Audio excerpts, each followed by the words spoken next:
Hey, bud. Yeah. Mom, come here.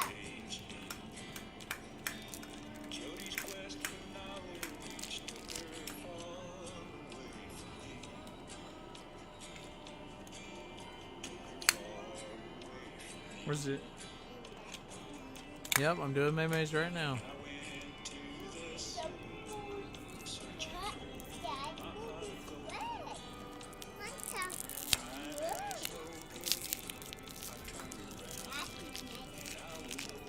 Here you go.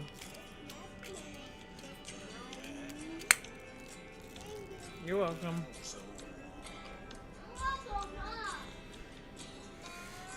Y'all, I'm gonna play some music, and I'm gonna play.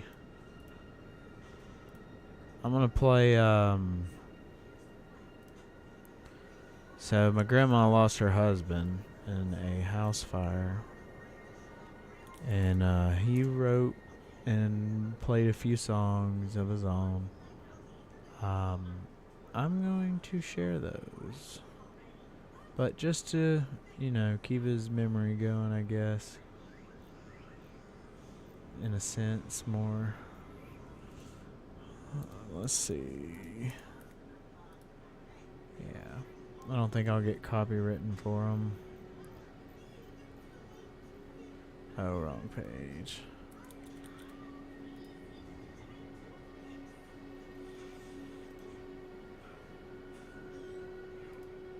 Alright, I'm gonna play these for y'all. Better Find Love.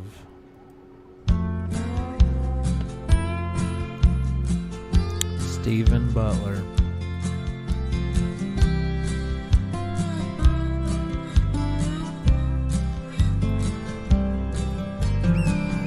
Jody was a friend of mine from a farm over the hill. And when the crops were well laid by, we'd meet down by the mill.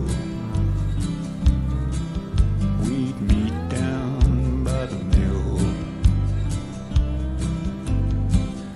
We'd walk for hours by the river through the woods. I'd pick her flowers, she'd smile, and life was good. She'd smile, and life was good.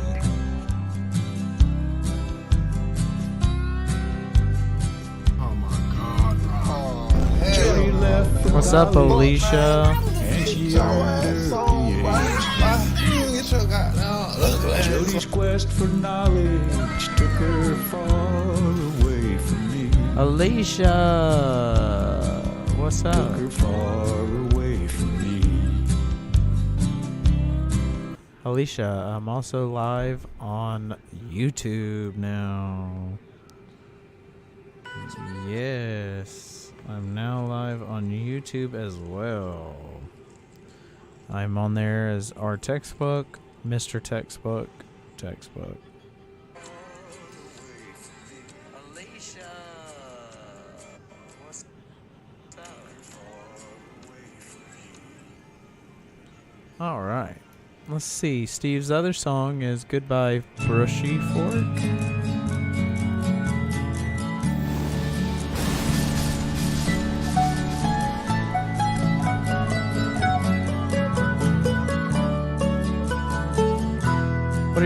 What up, our textbook? Brushy fork, remember me?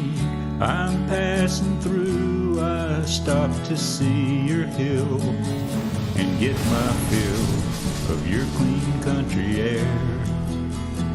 Hello, how you been? I see the asphalt on the dirt roads where I walked 1,000 miles, going nowhere. Growing up here,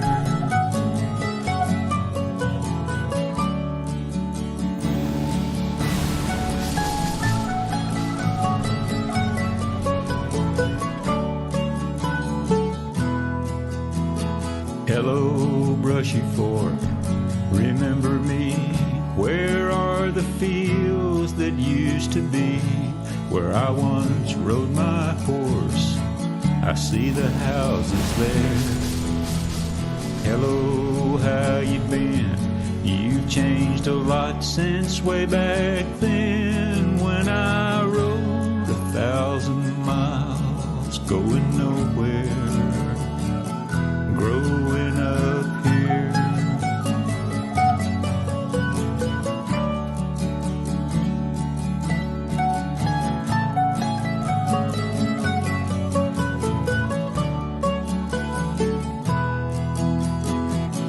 I've been gone too long, I know you couldn't wait for me, but I always dreamed of going home again. I guess it's time for so long, there's nothing left to see. Maybe there's a dirt road round the bend. Goodbye, brushy ford, remember me, 'cause now there's nothing left but memories of better days I thought would never end. Goodbye to old places, now they're gone, and what replaces them seems wrong. Damn, Steve's songs are like 5 minutes long. 4 minutes. A good song is only 2 minutes. 2 minutes and then some change. That's a good song. Sounded like a good idea. Me and Joe took my daddy's boat at 14, and down the creek we'd float. Found a great big hornet's nest way out on a limb. Just slide this paper bag over it and hold on tight. I'll cut it off with a knife. We'll take it home tonight. We both stood up and I gave the bag to him. Mama will be so proud. 16, I got my first car. I hadn't driven long, I hadn't driven far. Picked up a good buddy, neither one of us knew fear. Clocked at 95 on the avenue. I saw the flashing lights, I'm wondering what to do. I took my friend's advice and I grabbed a higher gear. Hindsight is 20/20 was a big mistake, and I've made plenty. Now it's hard to see the reason or the rhyme. Did you find it, Alicia? And I know it does. Poor Steve. This is called Mr. Congressman. Oh boy.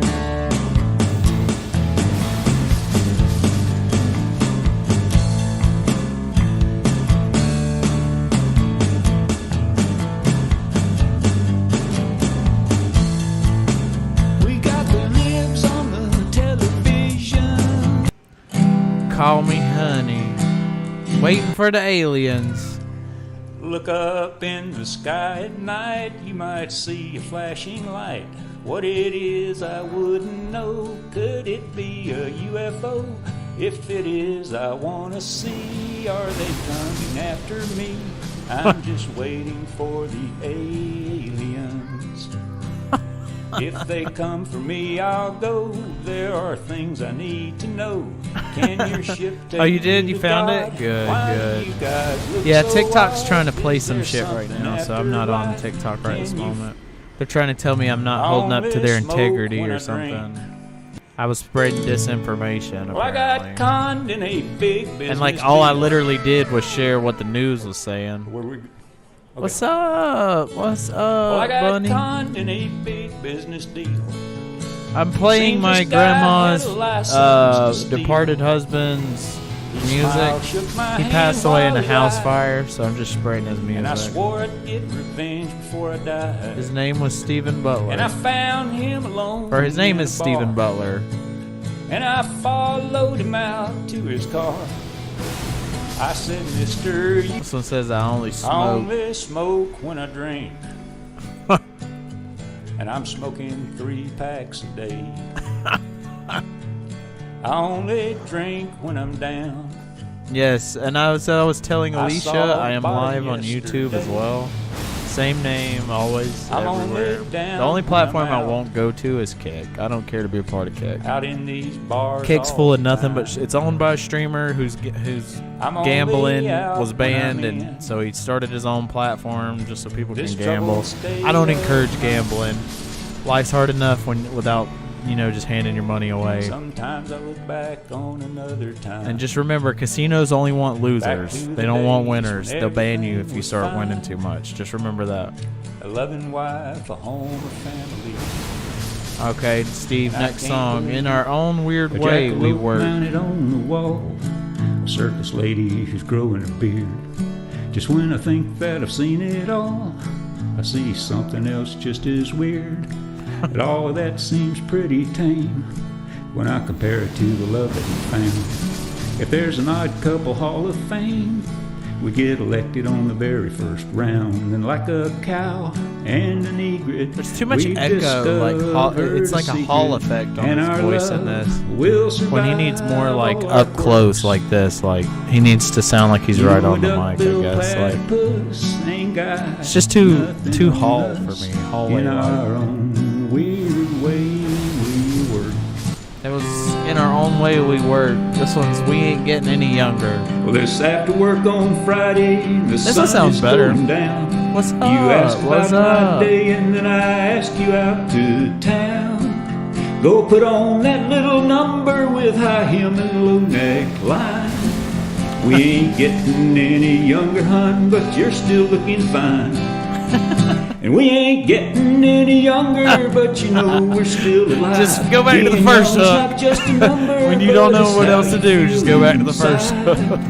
Gotta keep those fires burning, gonna keep you by my side. We need to feed this hunger, we ain't getting any younger. We ain't over the hill, but we can see the top I love from people here. though being creative. You know I Like want he's you attempted to still write his own even music. after all No, these that takes years. courage. Every day I feel the hunger, get the candles and champagne. We ain't getting any younger. But TikTok you're can still ban me all they driving me want. My insane. posts still get more likes than my We ain't lives getting anyhow. any So. younger, but you know They're just doing me a favor. Being young's not just a number, but it's how you feel inside. Gotta keep those fires burning, gonna keep you by my side. And we need to feed this hunger, we ain't getting any younger. And our hair's getting gray, but that ain't Damn, this one's putting like out 3 minutes long too. Alright, Don't Lay Me Down is the next one. Again, his name's Stephen Butler. He passed away a few months ago. House fire. When I die, don't bury me. Well, he was cremated Use the technically. fire Use the fire. to set me free. Wow. Well, he died like he And wanted throw my to. ashes Do out you like on the Twitch? ground. Twitch is okay. I don't always do Don't Twitch. bury me. I just don't feel like I get enough traffic. I got like 100 followers on Twitch. I've got 1,000 on Just say Facebook, these and then I've got words 5,000 on TikTok. About my YouTube, I life. got about 200. He loved his kids. I am here. This is my YouTube. He loved his Oh, wife. okay, awesome. He did good work. He made good friends. Don't bury me when my life ends. Damn. That's sad that he wrote a song about not being buried and being cremated. You can't And stop he the died in a house sands fire. of time, they keep on flowing. These songs of life. You know what they will say though, you always chant end the stuff out, I same. feel like it's a ritual. I won't need So I this don't keep tired things to body myself. where I'm going. Next song's called What I Like About You. This is a love song disguised as a like song, is what it says.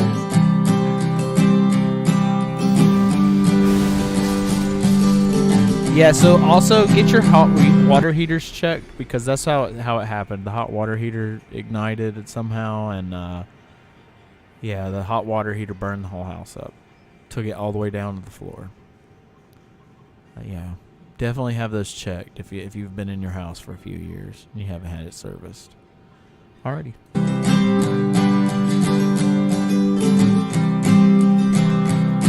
You start off my day with a kiss and a hug.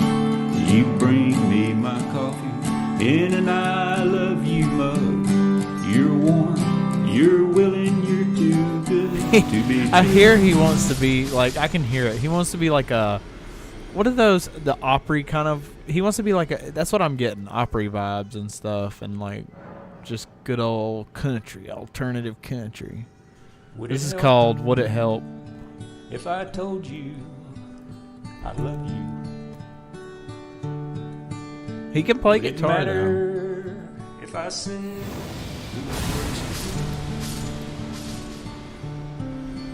would you give me one more chance? I kind of hear like Willie Nelson in him too. Our romance. Do you know of anything that I could do? Would it help if I told you I was sorry for all the things that I did and didn't do? This one's called Man, I Hate This Truck. When I became a trucker, didn't know it'd be this way. And I bought this big old lunker that had seen its better days. And I signed a lot of papers, didn't think about the cost. Looking back on it today, I think I might have got ripped off, 'cause her bumper's rusted through and both her fenders have a dent. And I should have bought a dog, it might be money better spent. And I got primer on the hood, trucking for Jesus on the grill. And I just might have to call on him to make it up this hill. There's no fire in the motor, there's a fire in the wheel. And I need to pull her over, but my brakes have blown a seal. Gotta try to keep her rolling, gotta try to make a buck with this oil slinging, diesel drinking. Man, I hate this truck. That's pretty funny. What she lacks in grace and beauty, she makes up by being slow. What she gets in miles a gallon, I don't even want to know. It gives me And her like Phantom training needs an 309 overhaul, vibes. but parts are hard to find, and my fanny's in a sling because I'm way too far behind. And there's no fire in the motor, there's a fire in the wheel. He needs And I something need else, to pull like, her over, he should have but found my a brakes have drummer or blown a something, or seal. and a bassist. Gotta try to keep her rolling, gotta try to make a buck with this oil slinging diesel. Because I feel like for me, Man, it's I just hate it's this just truck. guitar and lyrics all the time. Big Kenworth passing me. Look at I'm that happy thing that you're on shine. YouTube. How can He's I immortal make a deal now. to make me Yeah. like it mine? Very true. Where will I get At least he put his $150,000 music bucks? somewhere, Got you know, about and it wasn't, $1.50, and I guess I'm like, out of kept luck, to and himself, there's no you know what I mean? fire in the motor. Because this There's is a all fire on in the wheel, soundclick.com, and I need Stephen to pull her Butler. over, but my It's brakes cool have to blown a see seal. that his Gotta music try to made keep it her at rolling, least. gotta try to make a buck. 'Cause that's all he with ever did this was write oil songs, slinging, apparently. diesel drinking. Man, I hate this truck. She's an oil slinging. But I can see where he drinking. this one's good though. It's only Man, 2 minutes long. I hate this truck. That ain't Would it bad. That ain't a bad little jam, but I mean it's not something I'll play over and over and over and over and over. This one's called The Farmer. Oh boy.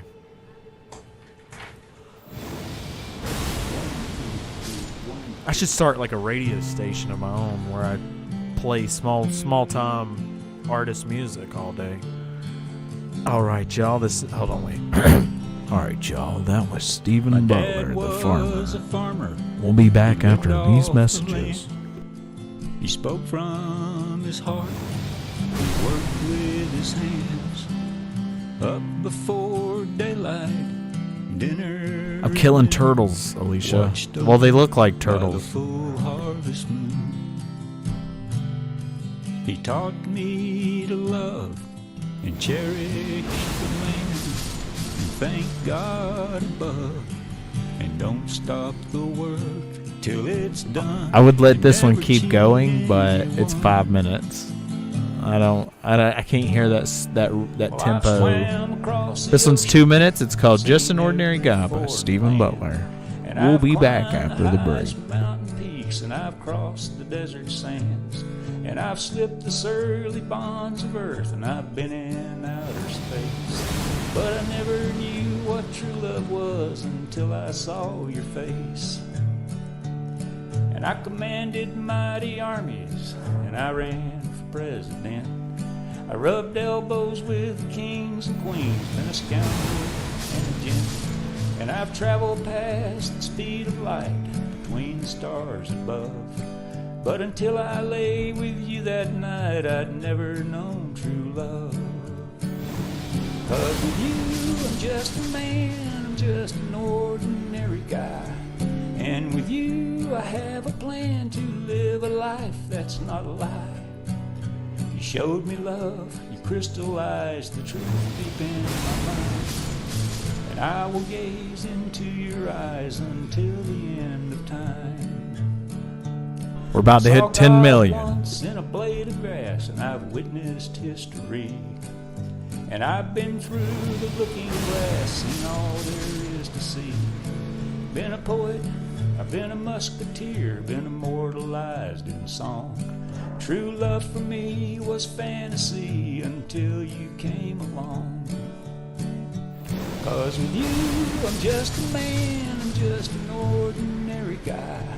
And with you, I have a plan to live a life that's not a lie. You showed me love, That's right. crystallized the truth deep in my mind. And I will gaze into your eyes until the end of time. And I will gaze into your loving eyes until the end of time. That was Just an Ordinary Guy by Stephen Butler. Next, we're going to listen to Better Find Love by Stephen Butler.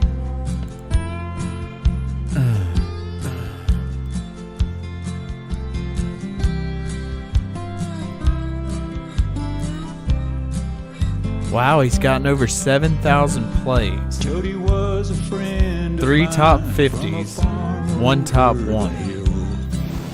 Wow.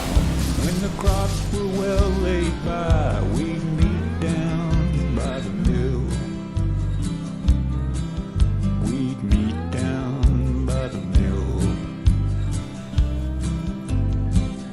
We'd walk for hours by the river, through the woods. I'd pick her flowers, she'd smile, life was good. She'd smile, and life was good.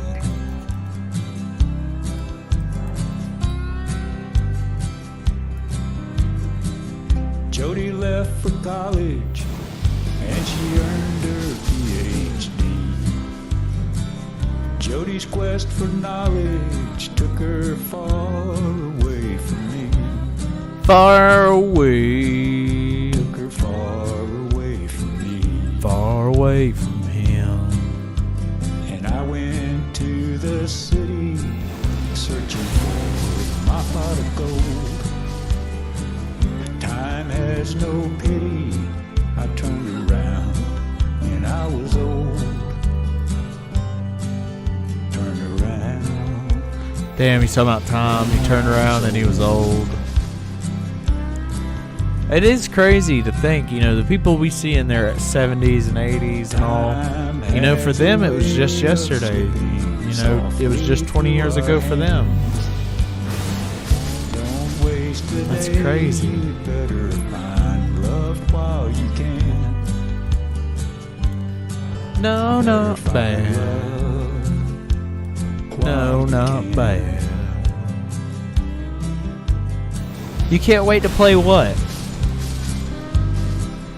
Oh. You're talking about your Minecraft. We'll have to get a good mass group of players together and start a war. A Minecraft war. That's what we need.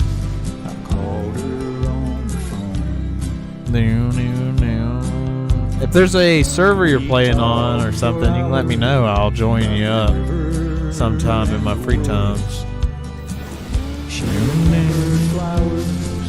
That's a 5-minute song too. God almighty, Steve. Sheesh. Sheesh. Let's see if Wicked put anything on here.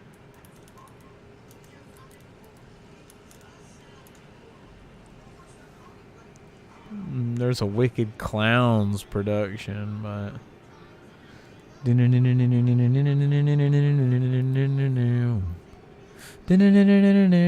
he's had 18,000 views. He's got followers.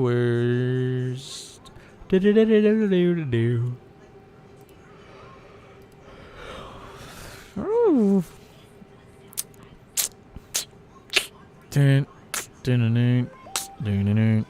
If you're not alive, what'd you say?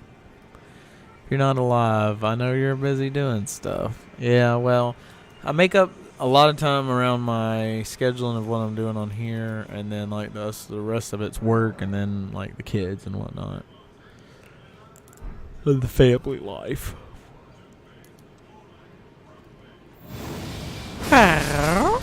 But there's not a lot of people online like playing to play these days. A lot of them just want to be influencers, and then there's like gaming influencers, which I think is stupid. Personally, I'm just looking for people that want to play games with me or make funny comedy in a game. Like I do like staging games. Like we could just get a game, be like, okay, I'm going to pressure wash this building here. Oh shit, what is that? What is that right there? And then like we could play games where we get ambushed by stuff. I love scary games. Like I don't like playing them by myself, but I love scary games. I want to play, I'm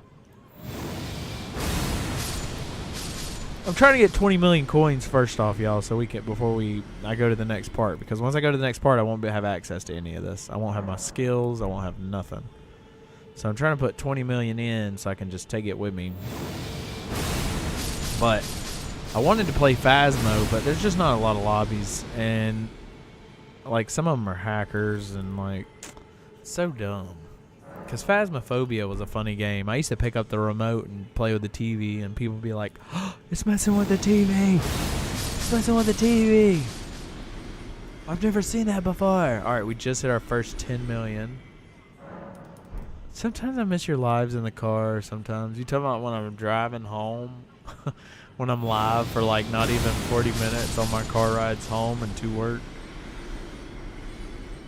I tried to do like some of these truck drivers do and stream, but I don't think it's safe, so that's why I don't do it. Trying to read chat while you're driving, that just sounds stupid. And they never ban anybody who's just filming like the road, but they're clearly reading chat while they're driving. But God forbid you turn that camera around and point it on you focused on the road and you just talking out loud. That'll get you banned real quick. That'll get you banned real quick. Yeah. I wish I was doing dumb stuff, you know, like blowing stuff up or filling my one bedroom in my house with Orbeez and, you know, just really stimulating y'all's brains. No. I don't really care. Like whether it's 0 people here or it's the few people I do enjoy it. The people that show up. I have many people that I do appreciate, like Ron, Daryl, Goose, all them. Like they've been around since like I started streaming. But like I'm not no female out here trying to do hot tub streams. You know what I mean? Like I also like that I don't get a lot of views because like I don't know. I feel like you put yourself up as a target, sort of say. Put yourself out there too fast.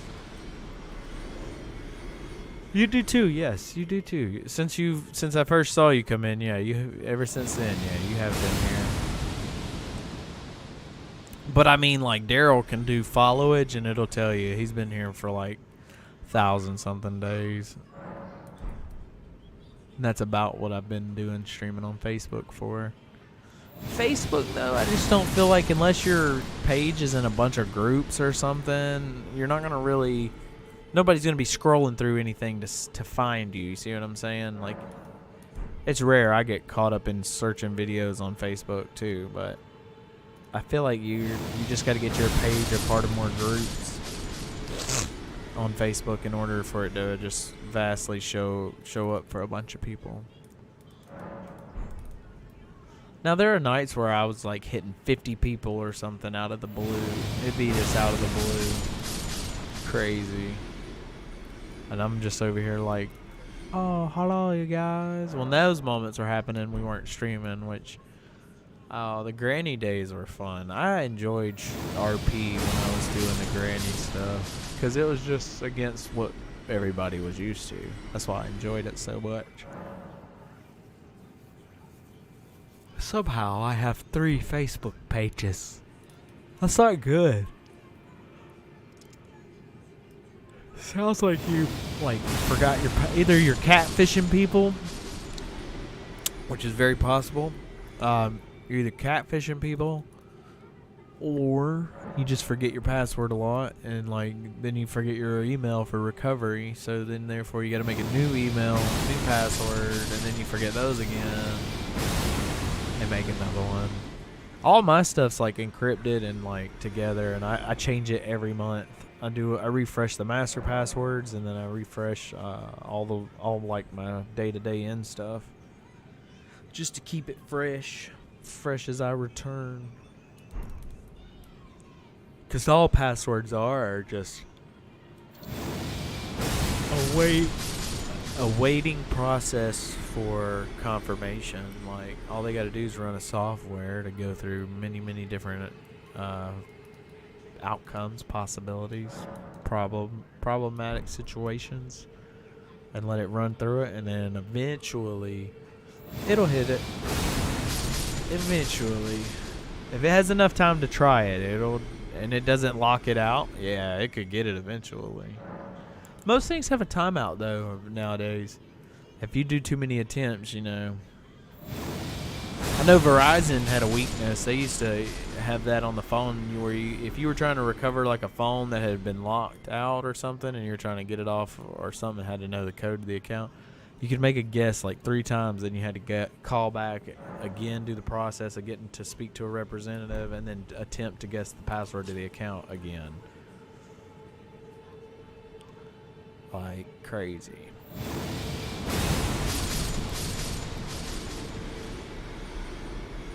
Maybe I did that. Maybe I forgot to do one password. I figured it out. Maybe 2 more.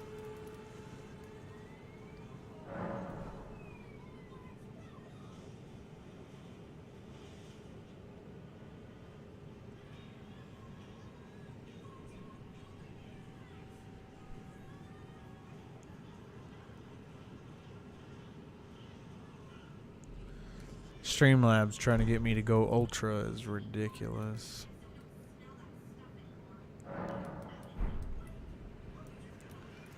No, no, no, no, no, no.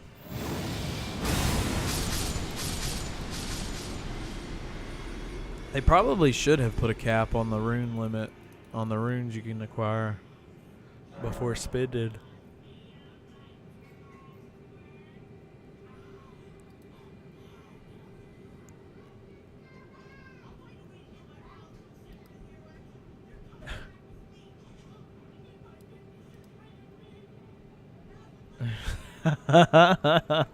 Oh, Goose is so funny.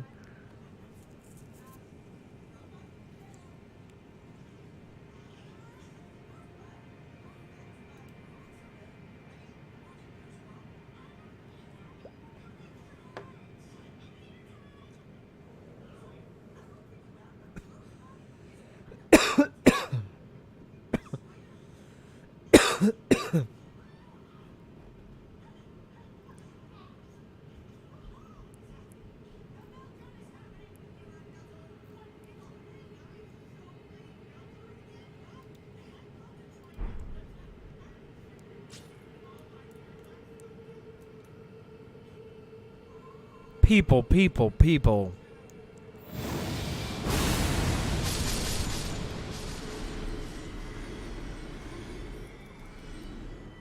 I got some hoes. Let me see here.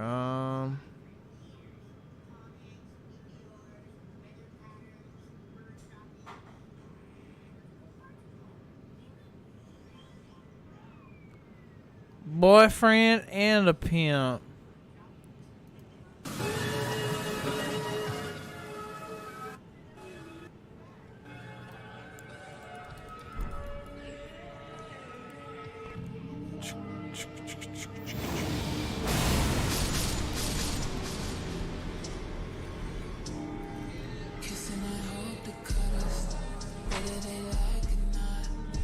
Alright.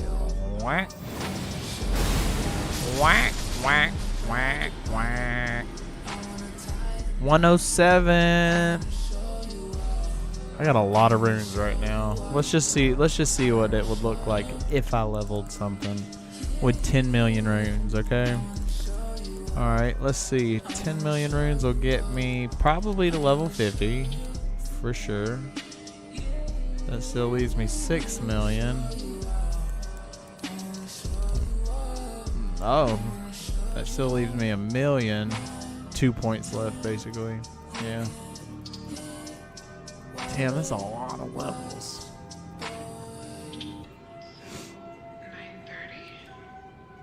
9:30. But I could definitely at least do this instead. That one's at 42.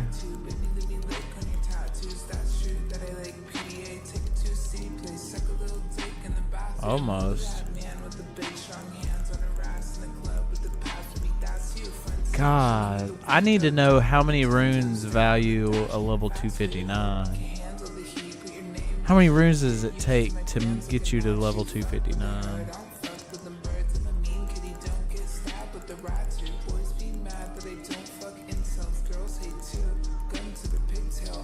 Wow.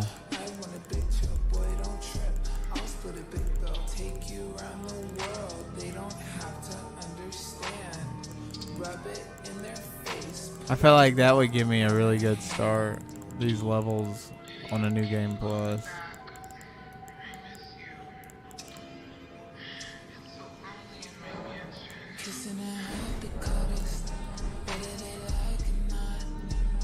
Gosh. I really should get as many as possible until it stops taking them. Or I guess I should do this hardcore until Joe gets on. And then like, cause I'm sure Joe's almost, we just gotta beat Melania on his. And then go fight Radagon. And then we beat Joe's. But my problem is I don't think I'll be able to hold on to these until then. So like, through his campaign progress.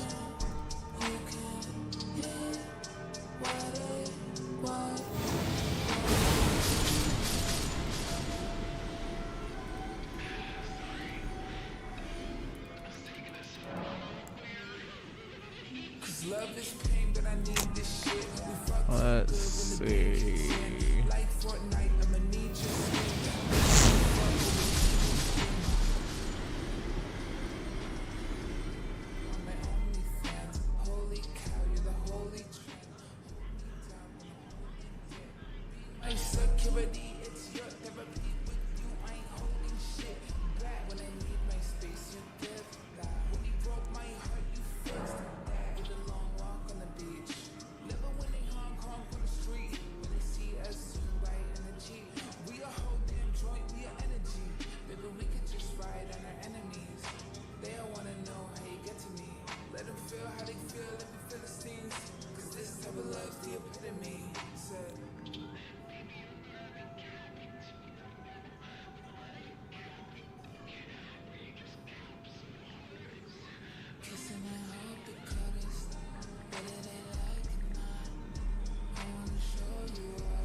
That was crazy. So crazy. What, son? What's up? What? No. Put it in your mouth. Bite. Put it in your mouth. Do what I'm telling you. Close your teeth.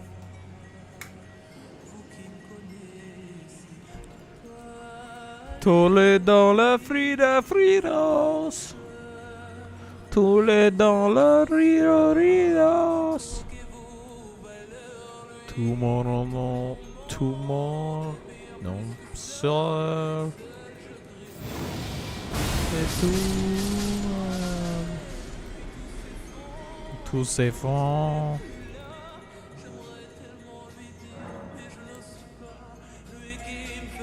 Tous les dans la vida, vida, tous les dans la vida, vida, tous les dans la vida, dans la vida, tous les dans la vida, vida, tous les dans la vida, vida.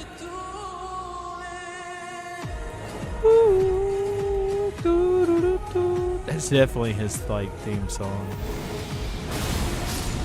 Wouldn't you be mad as hell if your song became like somebody's theme song?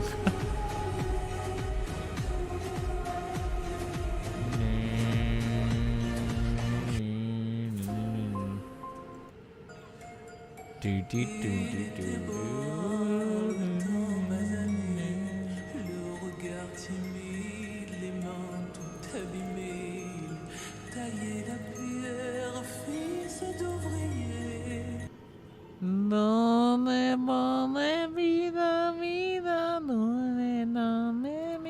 There's a sub I heard about. Oh my god. Spotify Rachel's little secret. And, you know, are very obviously trying to get a. Let's go to SoundCloud. I feel like SoundCloud's got, like, you can find some new sounds. Let's see. Rob Wave is in the SoundCloud. This shit on TNT.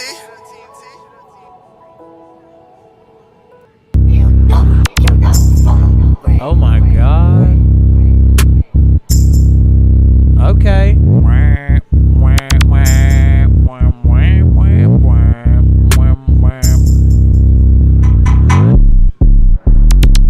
Oh my gosh, my speakers are like wobbly. Do that you cannot afford. I'm killing niggas, no Ku Klux K. Broke quarter tag and watch me do the cashed out on the Webster. So many blues in my pocket, they think I be working at Chase. Flock son, might fly to Ukraine.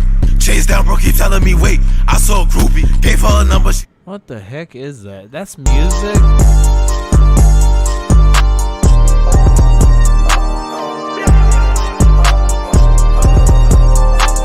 Drake? Why is Drake on SoundCloud? He's a SoundCloud rapper?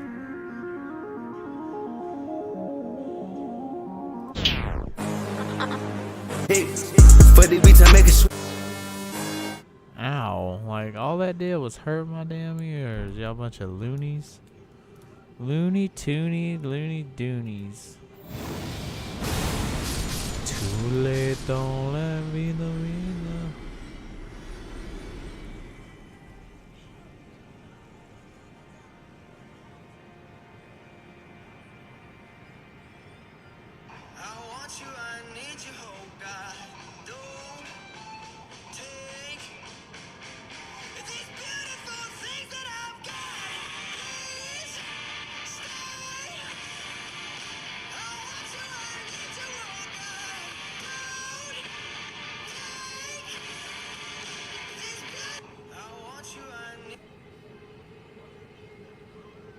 That's beautiful.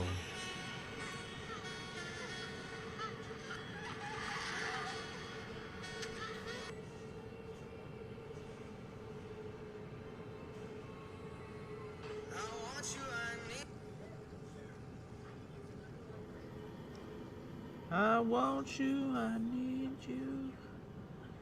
Stay away. I want you, I need you. I want you, somebody to love. Love.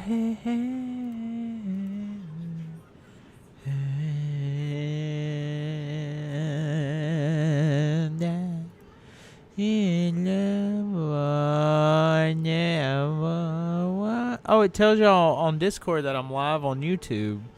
That's crazy because it's never done that with anything else. Beautiful.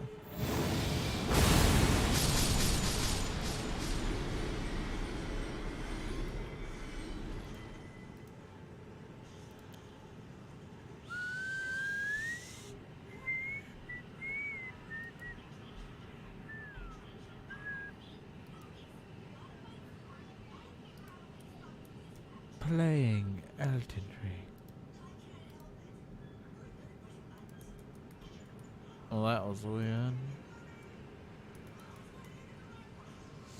Full 48 minutes. Damn, I love how it's timing me. I don't really care for it to do all that. I would much rather it just tell y'all I'm playing. Not how long I'm fucking playing.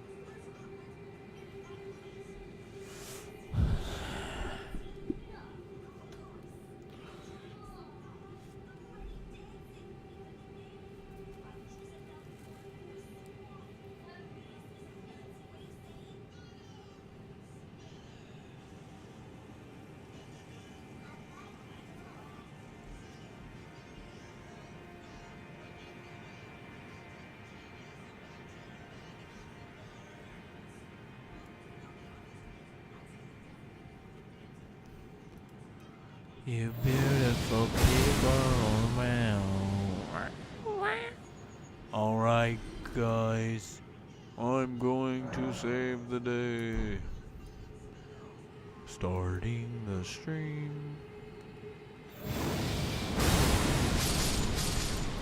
Alright, we're gonna give it a few minutes. Just a few minutes.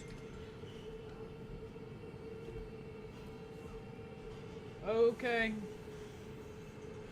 Thanks. Appreciate it.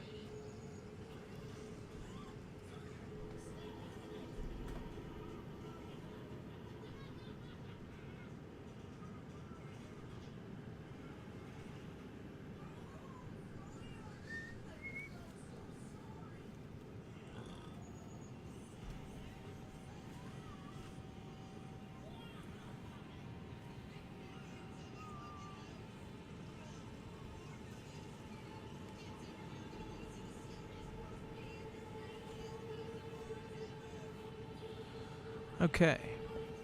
Getting situated.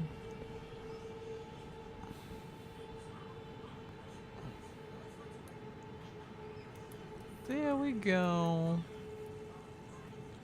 Running away.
Only you?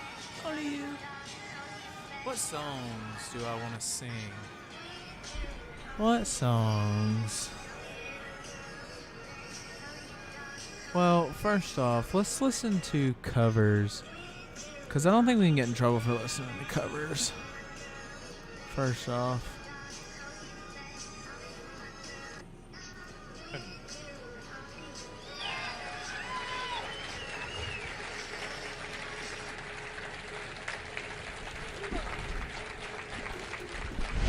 I'm a Trump guy all the way.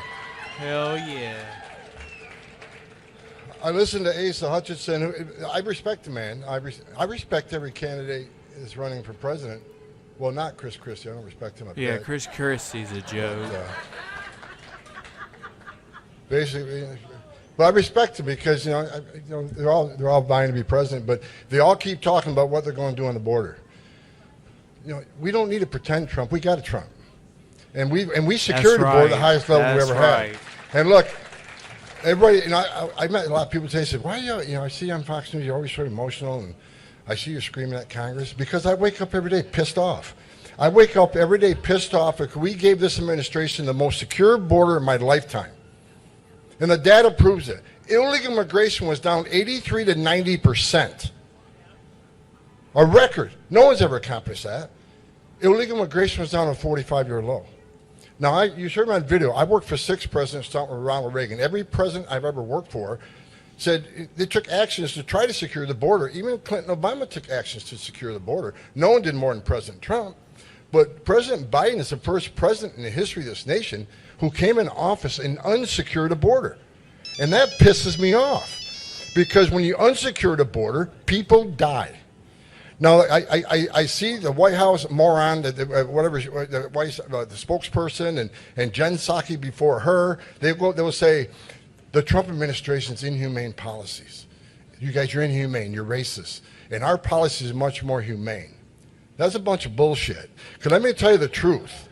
Under President Trump, Doctors Without Borders did a study. They said 31% of women that make that journey get sexually assaulted. Now, I've talked to girls as young as 9 years old when I was a special agent that was raped multiple times by the criminal cartels in Mexico.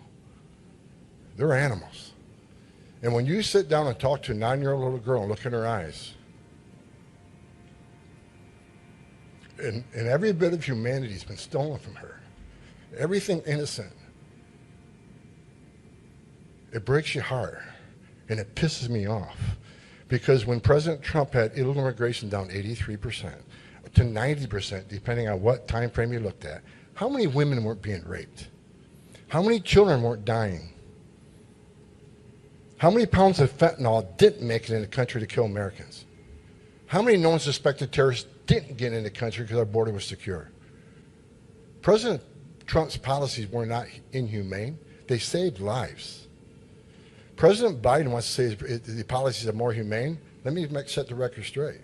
Over 1,700 migrants have died on U.S. soil since Joe Biden's been president. 1,700 migrants have died on U.S. soil. A record. Over 100,000 Americans have died from fentanyl overdoses. A record. ICE has more sex trafficking investigations of women and children this year than the last 6 years combined. A record number of women and children being sex trafficked. And the thing that bothers me the most, on top of all those terrible things, a record number of known suspected terrorists have been arrested trying to enter this country. Don't tell me his policy is humane. They're killing people at record numbers. They're killing migrants at record numbers. They're killing Americans at record numbers. Bottom line, President Trump was one badass president. Now, Asa talked about the border barriers, the things floating in the river. He was wrong. Trump administration was studying those things. We had them. We looked at them. We're doing a massive study, found out they're safe, how effective they are. Unfortunately, President Trump didn't continue to be president, and that project stopped. Governor Abbott took that project over and took it. We were already looking at that. And I hear every candidate say, "Oh, we're going to go down there and we're going to build the wall and we're going to hold." First of all, President Trump, he didn't ask Mexico for help. He told Mexico, "You're going to help." He told him, he said, "You're going to put soldiers on your northern border and southern border, and you're going to participate in the Remain in Mexico program. If you don't, I'll tariff the hell out of you in the billions of dollars." And he did it.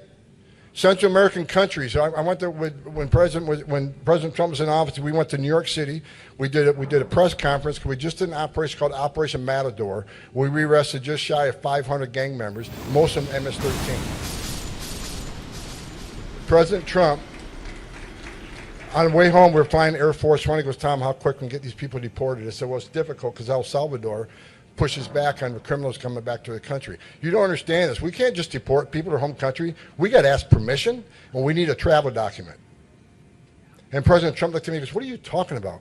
I says, "El Salvador is pushing back on taking these people back. They won't issue travel documents and won't give us landing rights." He looked at me and says, he goes, "Let me get back to you." He called the president of El Salvador and says, you will take them back. He goes, I'm going to take every dollar of international aid away from you. 2 days later, Trump calls me. I'm sitting at my desk. He calls my phone. He says, how many planes can you fill up to go to El Salvador? The next day, we filled 11 planes and sent them south. I sat in the Oval Office one time. President Trump goes, okay, Tom, people keep saying that these people come for a better life and we ought to create opportunity zones down there so they stop coming. I said, look, we tried this. I've been doing this 30 years. We keep giving them billions of dollars to create opportunities, and people don't want to. And I said, it doesn't get to where it needs to go. These governments are corrupt. I says, it never works. He goes, I agree. He goes, matter of fact, I'm not going to offer them any money. I want to take money away. He called the 3 presidents of Central American countries, and he told them, you enter into safe third country agreements, you're going to, so that means if someone gets out of Honduras, and they're really escaping fear and persecution from their homeland, which most are not, but if they're really escaping fear and persecution from homeland, then in Mexico, have they not escaped that fear and persecution?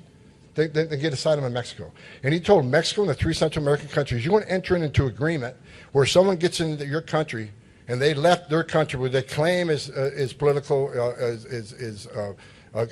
fear and political hatred toward them, you're going to take them and give them amnesty in your country. And they said, no, we're not going to do this. He goes, okay, all international aid stops. Next day, they all said, okay, Mr. President, how quick can we get this program started? And he did it. Because Congress wasn't doing a damn thing. They got their heads in their asses most of the time. So President Trump said, I'm not waiting for Congress. I'm going to make it happen. He built the wall. Let me make something straight. Chris Christie, he built more than 53 miles of wall. You're a liar. You don't know what the hell you're even talking about. I was there. Trump said when he came in office, I want 450 miles of wall in my first term. 4 years. We built 465. So, Chris Christie, try reading a book. Or talk to an expert on the board. The difference between all these other people and President Trump talked to the experts. The border wall wasn't Trump's idea. It was the men and women of the Border Patrol. I was in the Oval Office all the time. Tom, how do we do this? How do we do this? How do we do this? He talked to people with 30 plus years experience. He told them what we needed, and he got it done. That's why illegal immigration was at a 45-year low. Then this moron comes into the office, and he unsecures the border. And let me tell you what he's done. Their first year in the Biden administration, 1.7 million illegal entrants. An historic record. This country never saw that many people before. 1.7 million immigrants. And you know what? He broke his own record the second year. This was 3 days ago. 2.4 million. Another historic record. And the numbers aren't out yet because they haven't released September numbers yet because they're shitting their pants because they know that it's going to be a bad number. I'm telling you right now, we're looking at about 3.1. Wow. His first year historic record, 1.4. He has doubled the historic record at 3.1 million encounters. Think about that. The strongest country in the world no longer controls the southern border. I talked to chief patrol agents and say, look, it's broken out. These people, I can't contain what's coming across. And what's their answer? Their answer, this administration, let's send more resources to the border to process quicker and release quicker. Because if there's no overcrowding, there's no crisis. And Secretary Mayorkas, who needs to be impeached, should have been impeached 2 years ago, he keeps saying, oh, the border's secure. The border's secure. Every time his lips moves, he's lying. It's disgusting. It's borderline treasonous.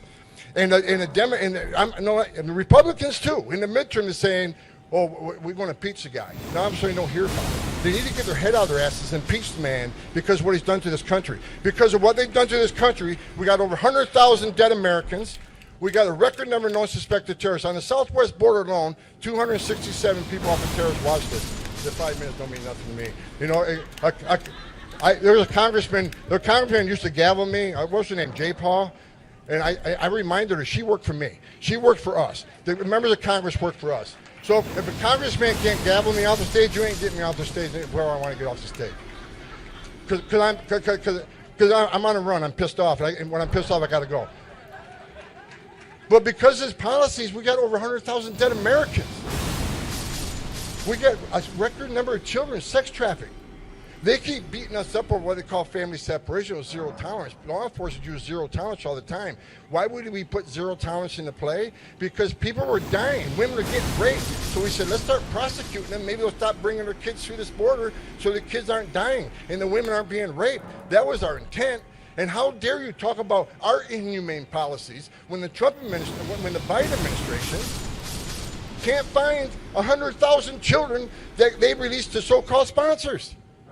I'm telling you, the guy that runs HHS, another genius, Becerra, he had a speech the other day and said, we're releasing children at record numbers, at fast pace. They're not in our custody more than a few days. That's nothing to be proud of, because you're not vetting the sponsors, and now you can't find 100,000 children. I'm telling you, folks, I've done this for 35 years. Based on my years' experience in investigating trafficking cartels, some of these children are going to be in pornographic movies. Some of these children are living with pedophiles, and some of these children are in forced labor. ICE already done 4 different investigations that found children as young as 9 years old cleaning up entrails at a meatpacking plant in the midnight shift, not getting paid. Why would you release 5 or 6 female children to one male sponsor? Why would you? So God help these children. God help these children. I love kids. And this administration, I don't want to hear another word about you being humane. You're putting children at risk. Record number of Americans are dying. Record numbers of migrants are dying. There's one guy who can fix this shit, and it's Donald Trump.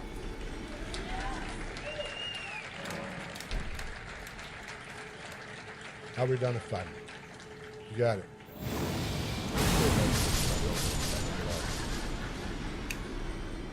Look,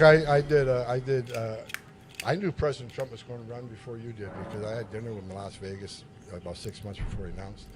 And we were having dinner, and he looked at me and said, Tom, I come back, I get you to come back. I said, I tell you what, sir, I'm so pissed off, I'll come back for free. And I will. President Trump proved the border be secure. President proved Congress won't get off their ass. He'll secure it through executive actions. We'll finish building the wall. Every place they built the wall, illegal immigration went down, illegal drug flow went down in that area. Where are the people coming across right now? Where's this 3.1 million coming across? Well, there's not a wall. And walls save lives. Women and children can't climb the walls. That funnels them to a place there's not a wall, where Border Patrol's there waiting on them and can help them and save some lives. Walls are meant to slow people down. If you touch that wall, we know. If you climb under that, you dig under that wall, we know. If you climb that wall, we know. It's a smart wall. Walls work. President Trump had the best policies I ever seen in my 35 years. What he did was unprecedented. And every other candidate can talk about how they're going to secure the border and how they're going to do this. And Governor DeSantis makes a comment Trump didn't do enough. How dare you? What he did was unprecedented. You know how many lives this man saved? We got the most secure border of my lifetime. And we're going to finish the job. Because in January 2025, when President Trump walks in the office, I'm going to be on his heels. I want to end with this. You just saw what happened. In Israel. I went to Israel 6 months ago. They got like 6 different borders, right? They border 4 different countries, and they border 2 territories with Palestine, the West Bank, and Gaza. Their most sophisticated wall system, which I got to admit is some of their technology is actually better than ours. If their walls can be penetrated, if their border security can be penetrated, and they got the best intelligence apparatus in the world, next to the United States, how about us? Because right now, you need to understand that this is why every day I wake up not only pissed off but scared. Since this administration has been in power, they caused such a huge crisis. Every sector on the southwest border, between 70 and 90% of agents have been pulled off the line to process, change diapers, make baby formula, make hospital runs, take people to the airport and fly them to the destination of their choice, and you're dying. 79% agents are off the line. You're not going to tell me that's not vulnerable? The criminal cartels send a group of 100 or 200 family groups to a certain area, not by accident, because they know that 30 or 40% left are going to seize to that area to take care of these people, and that's when they move the fentanyl, that's when they move the known suspected terrorists, that's when they move the trafficking of women and children. They've arrested, counting the northern border and the entire border, 569 people. 569 people off the terrorist watch list in the past year. more than the 8 years combined. Last year with Trump, we caught 4. 1.7 million known gotaways caught on camera, video traffic, sensor traffic. This is not a guess. 1.7 million people were saw across the border, but Border Patrol couldn't respond because they're overwhelmed with this crisis. Well, Border Patrol has arrested people from 171 different countries. Many of these countries are sponsors of terror. If you don't think a single one of that 1.7 didn't cross this border to do harm to this country, then you're a moron. This scares the hell out of me. And the Secretary of Homeland Security has the same data points I have. The President, if he understands, has the same data points I have. But yet they continue to open borders. I'm telling you, something's coming. I don't know how many terrorists have crossed this border under this administration, but someday we're going to find out. It's going to be a bad day for America. So I want to end with this. Trump comes back, I come back, we will fix this shit. You got my promise. Thank you very much, Chairman Loudermilk, for hosting today's hearing. Thank you, Chief Sund, for being here today. Members of the committee and Congress are thankful for your prior service to the U.S. Capitol Police and your commitment to protecting members, staff, and visitors. My priority as chairman of the Committee on House Administration is to depoliticize Capitol Police. I'm committed to ensuring the U.S. Capitol Police has the tools, resources, and leadership it needs to keep our community safe. I also remain committed to supporting our law enforcement officers and the work they do each day. Today we're here to discuss the security failures that occurred on January 6, 2021, and how we can prevent these failures from occurring again. I want to dive into the questions, Chief Sund. In your transcribed interview, you mentioned that you met with the House Sergeant at Arms regarding the National Guard prior to January 6th. Is that correct? Yes, sir. And who was the House Sergeant at Arms leading up to and on January 6th? That would be Paul Irving. And the House Sergeant at Arms is appointed by who? It was appointed at that time by Speaker Pelosi. And in your transcribed interview, you mentioned that when you first brought up the National Guard to the House Sergeant at Arms in the days leading up to January 6th, that Mr. Irving said he, quote, didn't like the optics, end quote. Is that correct? That is correct. He referenced being concerned for optics. And on January 6th, when you went to Mr. Irving to get his approval to call in the Guard, Mr. Irving said he would, quote, run it up the chain. Is that correct? Yes, sir. That was a telephone call. I didn't see him in person when I first made that request. The House Sergeant at Arms is considered probably the most senior security official on the House side. When Mr. Irving says he has to, quote, run it up the chain, end quote, what did that mean? I took that to mean his leadership chain. And who would be his leadership chain? He's functionally the most senior security official on the House side, correct? That's his title. That's part of the title, the senior law enforcement official for the House of Representatives. But he would have been referring to the leadership team that goes up to Speaker Pelosi. So the political leadership team, meaning elected officials, not another security official, is that your understanding? That is correct, sir. He's the top security official for the House. So running up the chain would most likely, in your opinion, is through the Speaker's office and possibly to Speaker Pelosi? That would be where it ends, yes. Okay, so let's park that there, and then let's jump to a second set here. In a press conference on January 7th, Speaker Pelosi called for your resignation on national television. Speaker Pelosi also stated that she had not talked to you since the initial breach of the Capitol. But according to your transcribed interview, you were on the phone with Speaker Pelosi a few times. Can you explain that discrepancy? Yeah, that is correct. I spoke to Speaker Pelosi 3 times that evening, and she went on national TV and said I'd never spoken to her, but I spoke to her 3 times. The three times were the first time when I went over to brief Vice President Pence Politicians at the secure location. Caught in their lies. I'd called House Sergeant at Arms Irving, told him I was going over to brief the Vice President. I was also going over to do a personal assessment of the Capitol. At that point, things were getting under control. Went over there, briefed him on when we can get them back into chambers with Mr. Irving being fully aware. He said he wanted to get Speaker Pelosi on the phone. He made a phone call from his cell phone at approximately 5:34, where I first briefed Speaker Pelosi. The second call was when I left that location. As I was walking away, I met up with Mr. Stenger, and we started walking over to the Senate to go brief the Senate. When Jennifer Hemingway, I believe it was Jennifer Hemingway, handed me the cell phone, and it was Emily Barrett's cell phone calling her, and it was Speaker Pelosi on the other line. This is my second call with Speaker Pelosi, questioning the information I'd given to Vice President Pence about when we can get back into chambers.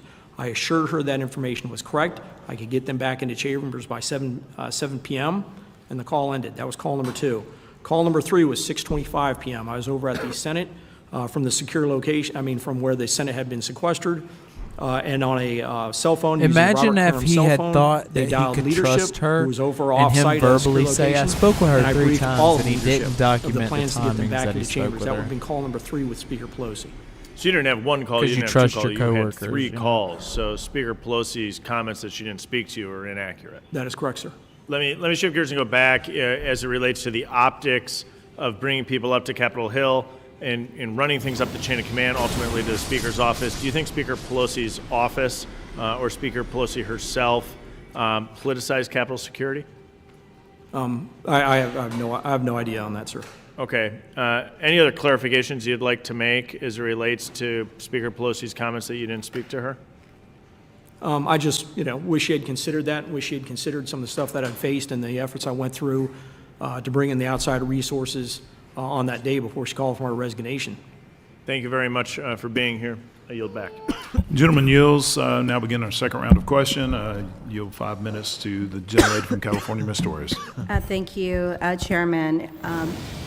Mr. Sun, I have here a statement it's testimony from Paul Irving, the former Sergeant at Arms, and this is testimony he gave to the Senate at a hearing.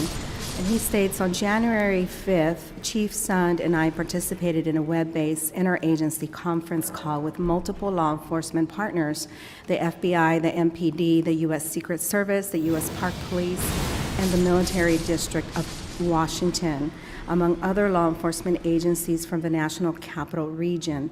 Based on the intelligence and threat assessment, everyone on the call believed that we were prepared and the plan met the threat.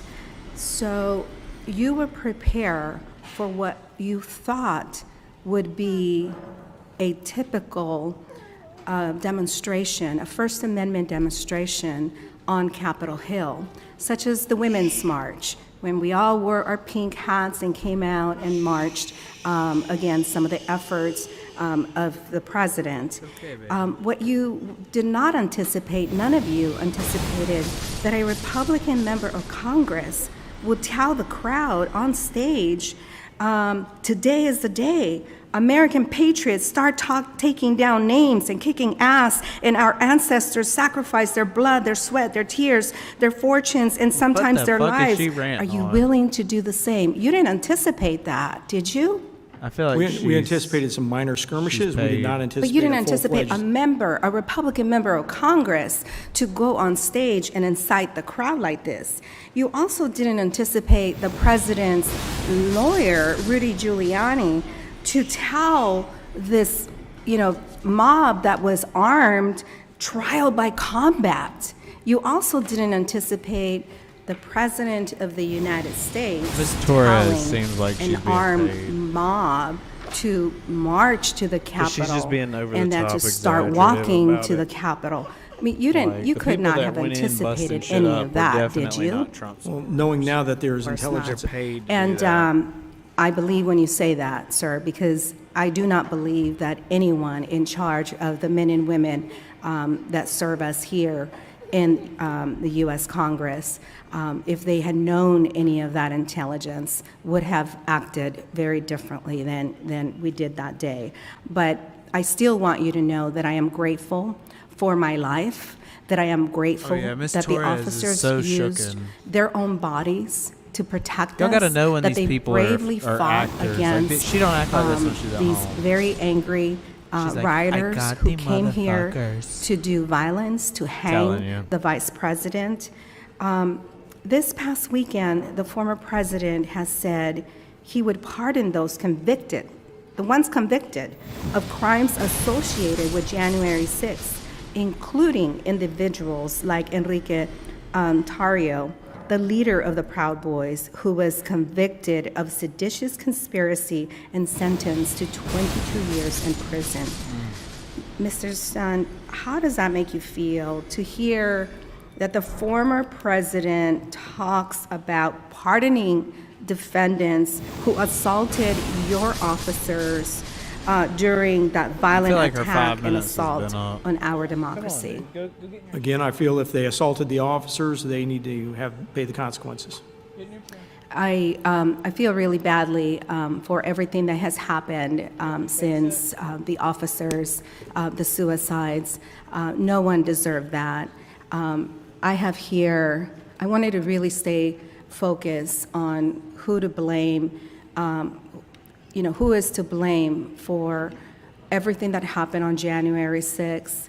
And I attended this peaceful transfer of power on this inauguration when this president took the oath to serve this country and to protect, the rule of law and democracy. I also She holding up attended. a photo of Trump now? By the way, I was not wearing a vest at this ceremony because Democrats did not incite a crowd and say those Russians that interfere in our election, were at fault for us losing. We took the loss and we did the right thing The by Russians didn't ensuring that we interfere. had Nobody a interfered. peaceful American power voters of transfer. voted. Unfortunately, Y'all are when I crazy. attended Mr. Biden's inauguration, I had to wear a vest because I no longer felt safe. With that, I yield back.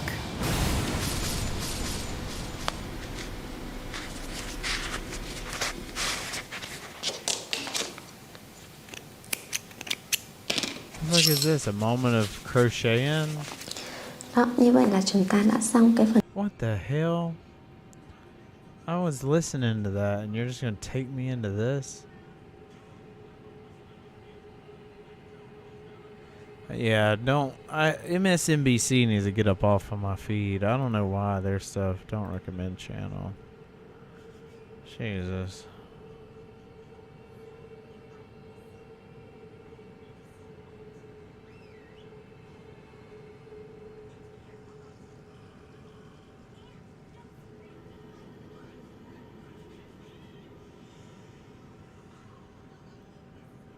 That's crazy, dude. And what's really crazy is they're not covering any of it. Nobody wants to cover any of it on YouTube. They're just letting the media cover that stuff, and that's so dumb. So freaking dumb.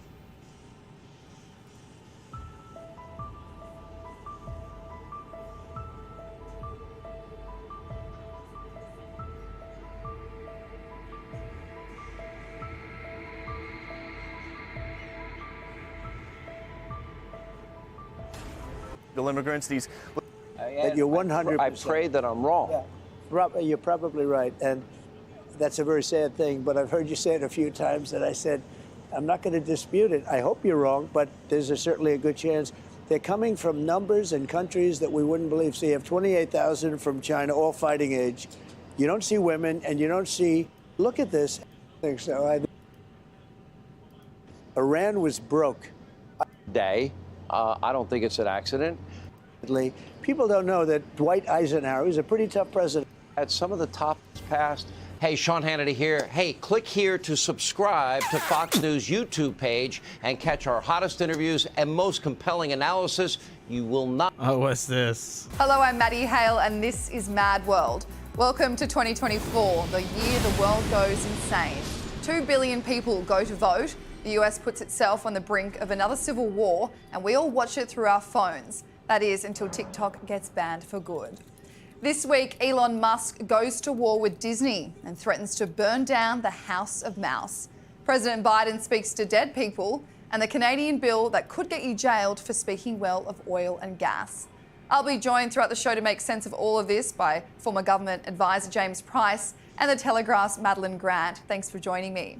First up, it's Hollywood versus Silicon Valley as Elon Musk wades into a row over alleged left-wing bias at Disney.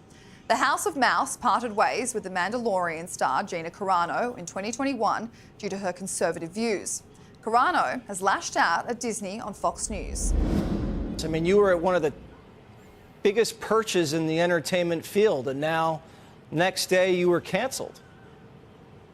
What I've learned is that if this can happen to me, this can happen to anyone.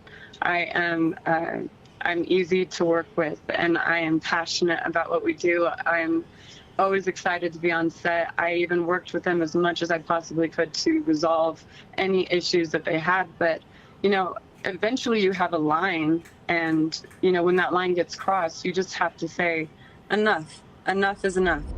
Now she's taking Disney to court, and she has the backing of Musk, who is, at this time of the recording, the richest person in the world. Now Musk has gone further, hinting to reporters that he might be looking to acquire Disney. You look like a pilot. Thanks, so I'm a pilot. Oh, looking cool. So what brings you to the Lola carpet? I'm just here with friends, you know, thinking about companies to acquire. Musk has sharpened his attacks on Disney in the last week and published an internal diversity and inclusion memo that was doing the rounds of the company. And the general ridicule surrounding Disney has amped up recently, with the film and TV giant being lampooned for its diversity and inclusion efforts by South Park. But then Kennedy's like, it's not our fault, it's because of Kathleen Kennedy. But then Kathleen Kennedy says like, it, make it more lame. And everyone in town is like, no, please, Kathleen Kennedy, stop ruining everything. But Kathleen Kennedy is all like, put another gay diverse woman in it, make it more lame.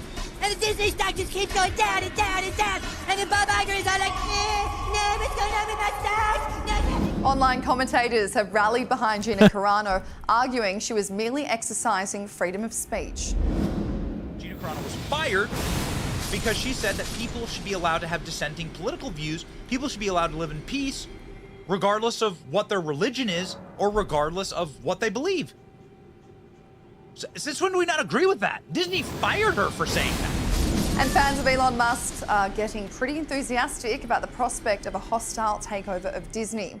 A fan page has posted this image of the Tesla boss wielding a flamethrower with the caption, Elon Musk purging Disney-like. Now, guys, this is obviously not anything new, this whole Disney woke agenda. I'll start with you, James. What did you think of this whole situation? I mean, it's that South Park stuff, really. We were laughing about this just watching it. You think it's funny, you think maybe South Park are taking the mick, they've gone too far with this. And then you go and try and watch some Disney products for the last couple of years. There was something that came out, it's called Miss Marvel, is it from the Marvel world, yeah. Disney and that. And it goes on about how evil the British Empire is. And it's about a diverse character from New... And it's just, you think, really, this is the kind of entertainment I want? I want robots punching each other at Disney. I want a princess meeting a prince. There's this time immemorial, these are the kind of nice stories that we want. And instead, we're getting this kind of nonsense sort of forced down our throats.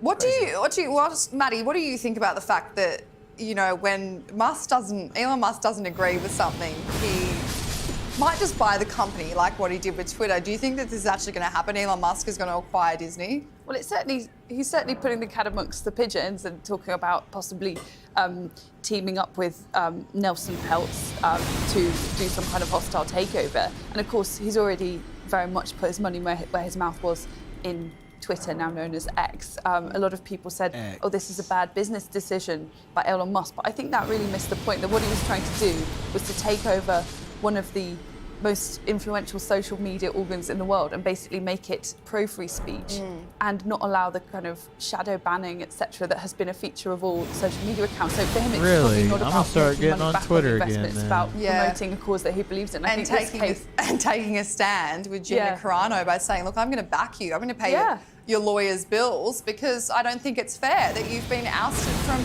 you know, a franchise that you were so, you know, well liked in.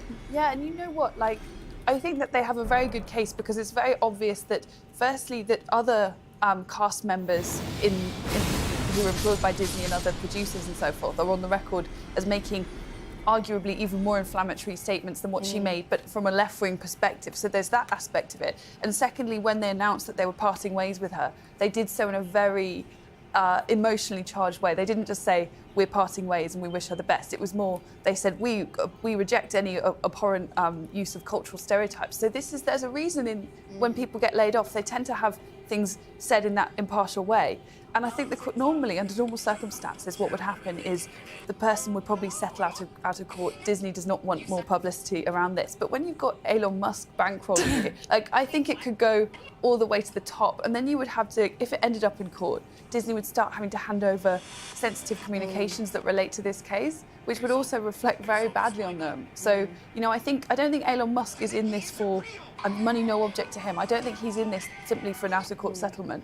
Well, it's funny because even with that South Park clip, and it was showing Bob Iger kind of falling through whatever he was falling through, it's funny because he was brought back into the company to kind of steer them away from this go woke, go broke agenda that had happened, because Disney had lost $150 billion in the last however long since their heyday, and the profits had plummeted 45% or something ridiculous like that under the former CEO, Bob Chapek, for whatever woke ideologies they had kind of invested in. So it kind of begs the question, is there a future for Disney? Is this, can this be saved? Y'all, I was checking about I think the problem is Bob unbanned on Iger used to say TikTok. he was in there, this other chap comes in, Iger is brought back again. Even if you are someone at the top of one of these organisations, if the woke mind virus gets so infiltrated all the way through a system, it's very hard to get that kind of root and branch reform to get it out. I think people talking about this as a virus is actually quite a useful way to think about it, because once it gets in there, it's not about making profit for these people, right? These people don't care about this stuff. They've been told since their time at university that diversity and equity and inclusion is the best thing ever, and that to be a racist is the worst thing in the world, and racism means whatever you want it to mean, all this kind of stuff. Once it gets there, the profit motive goes out the window, and all you have is this kind of destructive point. And Mans makes a great point about Elon Musk. The guy is trying to make the human race a multi-planetary species, and has got all these other amazing things about getting us off into Mars and all the rest of it. And he looks down at home, sees, as most of us do, this mind virus is taking over all these institutions, and if he can get things like Twitter and Disney and try and turn the culture back towards some kind of sanity, then people like him can get back to work on the serious and important things of getting us off into the stars. Well, it's definitely something we're going to be watching closely, because the whatever happens with this case will be such an example of, you know, is it right or is it wrong? How do we kind of steer the line? How do we make sure that, you know, female actresses or female actors, any actors are kind of protected with that freedom of speech? We're going to move on, guys, but we're going to stay in the United States. President Joe Biden's weekly gaffes are getting more concerning, but arguably funnier by the week. The 81-year-old commander-in-chief has taken it to new levels this week, essentially declaring that he can speak to dead people. The president mentioned a conversation with the French president. The problem was he mentioned Francois Mitterrand, who died in 1996. I sat down and I said, "America's back."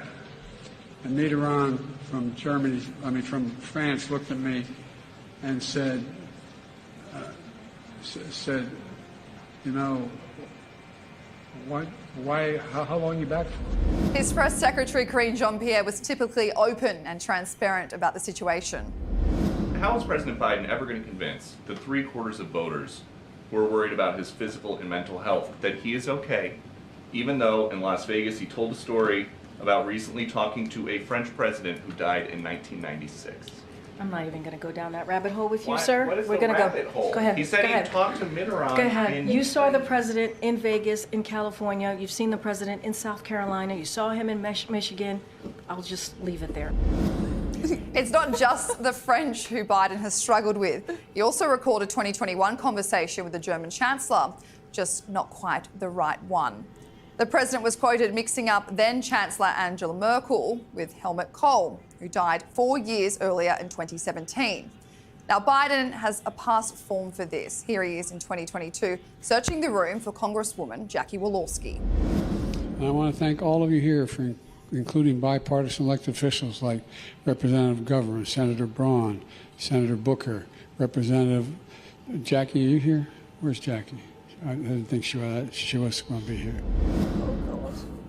The problem was she had died the month before in a car accident, and the president and the first lady had already paid tribute to Had to her. get But my what do we baby think a of this? juicy This is getting worse and worse. Oh, Can that Biden didn't speak work. to dead What's people? I think this is just so upsetting in a way. It's, Yeah. it's almost funny. And then you realise that this guy... Let's see. Hey, how's it going, man? Hey, how are you? I'm pretty good. You've been here before, haven't you? Sure have. What do we got? Well, this is a very, very interesting find. This is called the Polish White Eagle Medal. All right. It's the highest medal that they can give to anybody in Poland. It's the equivalent of our Medal of Honor. It's been given to Ronald Reagan. It's been given to the Pope. Okay, so there's a lot of them. There's not a lot of them. I actually got it at a garage sale. When I first saw it, I had no idea what it was. I just saw that it was very ornate. And then I did some research on it later and then found out that it was probably the real deal and worth a lot of money. This is pretty incredible. It's typical, like, Victorian-era European military, all the pomp and circumstance. Poland has a really interesting history. In the past, it was surrounded by Austro-Hungary, Russia, and Germany.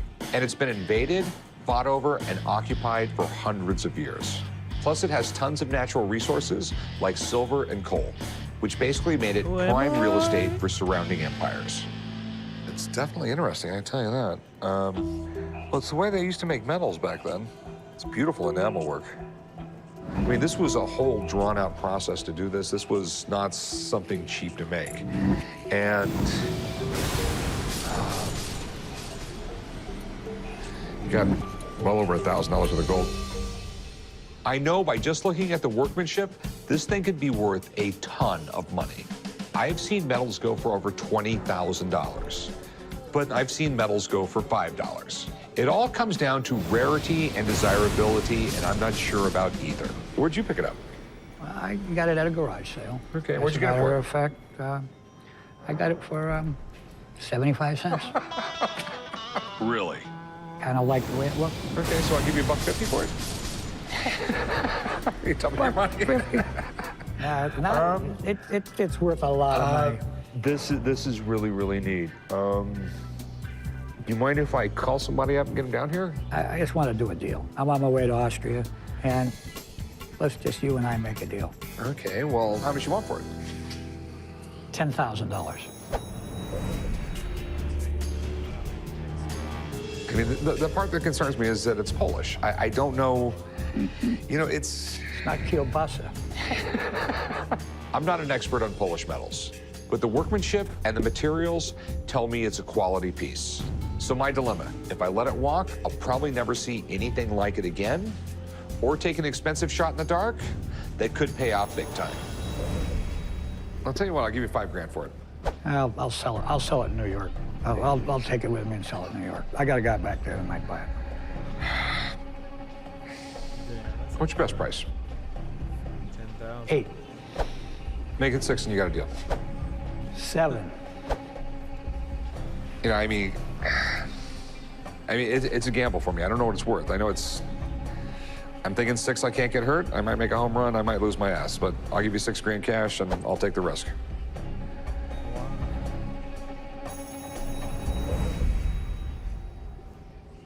Got a deal. All right. You only paid 75 cents for this thing? 75 cents. I'll meet you right up front. I'll write you up. Bought it for 75 cents. I sold it for $6,000. I feel ecstatic. 75 cents. Sold me an ornate Polish metal that I think is worth a lot of money. He was headed out of the country, so I took a gamble on it for $6 grand.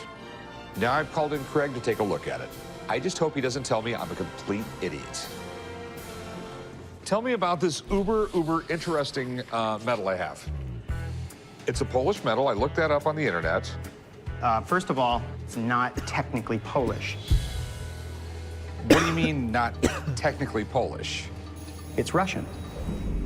1795, Poland was partitioned into 3 parts: Prussia, Austria, and Russia got the largest part. This order was founded in 1325, and the white eagle is basically the symbol of Poland. It's on their national emblem. But they changed it. They took the original style of the award, they put it on top of the Russian imperial eagle, which is the eagle with 2 heads. Okay? So now it's a Russian order, and that's what this is. This is a piece that was awarded during Russia's rule of that portion of Poland. It's a really neat, I mean, this is 800 years of history here. This metal shows just how hard Poland's had it for the past 800 years. They've constantly been conquered and reconquered and fought back for their freedom throughout their entire history. I mean, you've got the #1 Polish medal, and superimposed on it, it's a Russian eagle. They're conquerors. I mean, it makes a statement. I took a big shot in the dark. How big a shot? A $6,000 shot. This metal was probably made in St. Petersburg. The company was called the House of Bolin. In fact, they were the main competitors to Fabergé, so you've got basically here a Fabergé quality piece. This is just gorgeous. I'm sorry. But how much? Quit teasing me.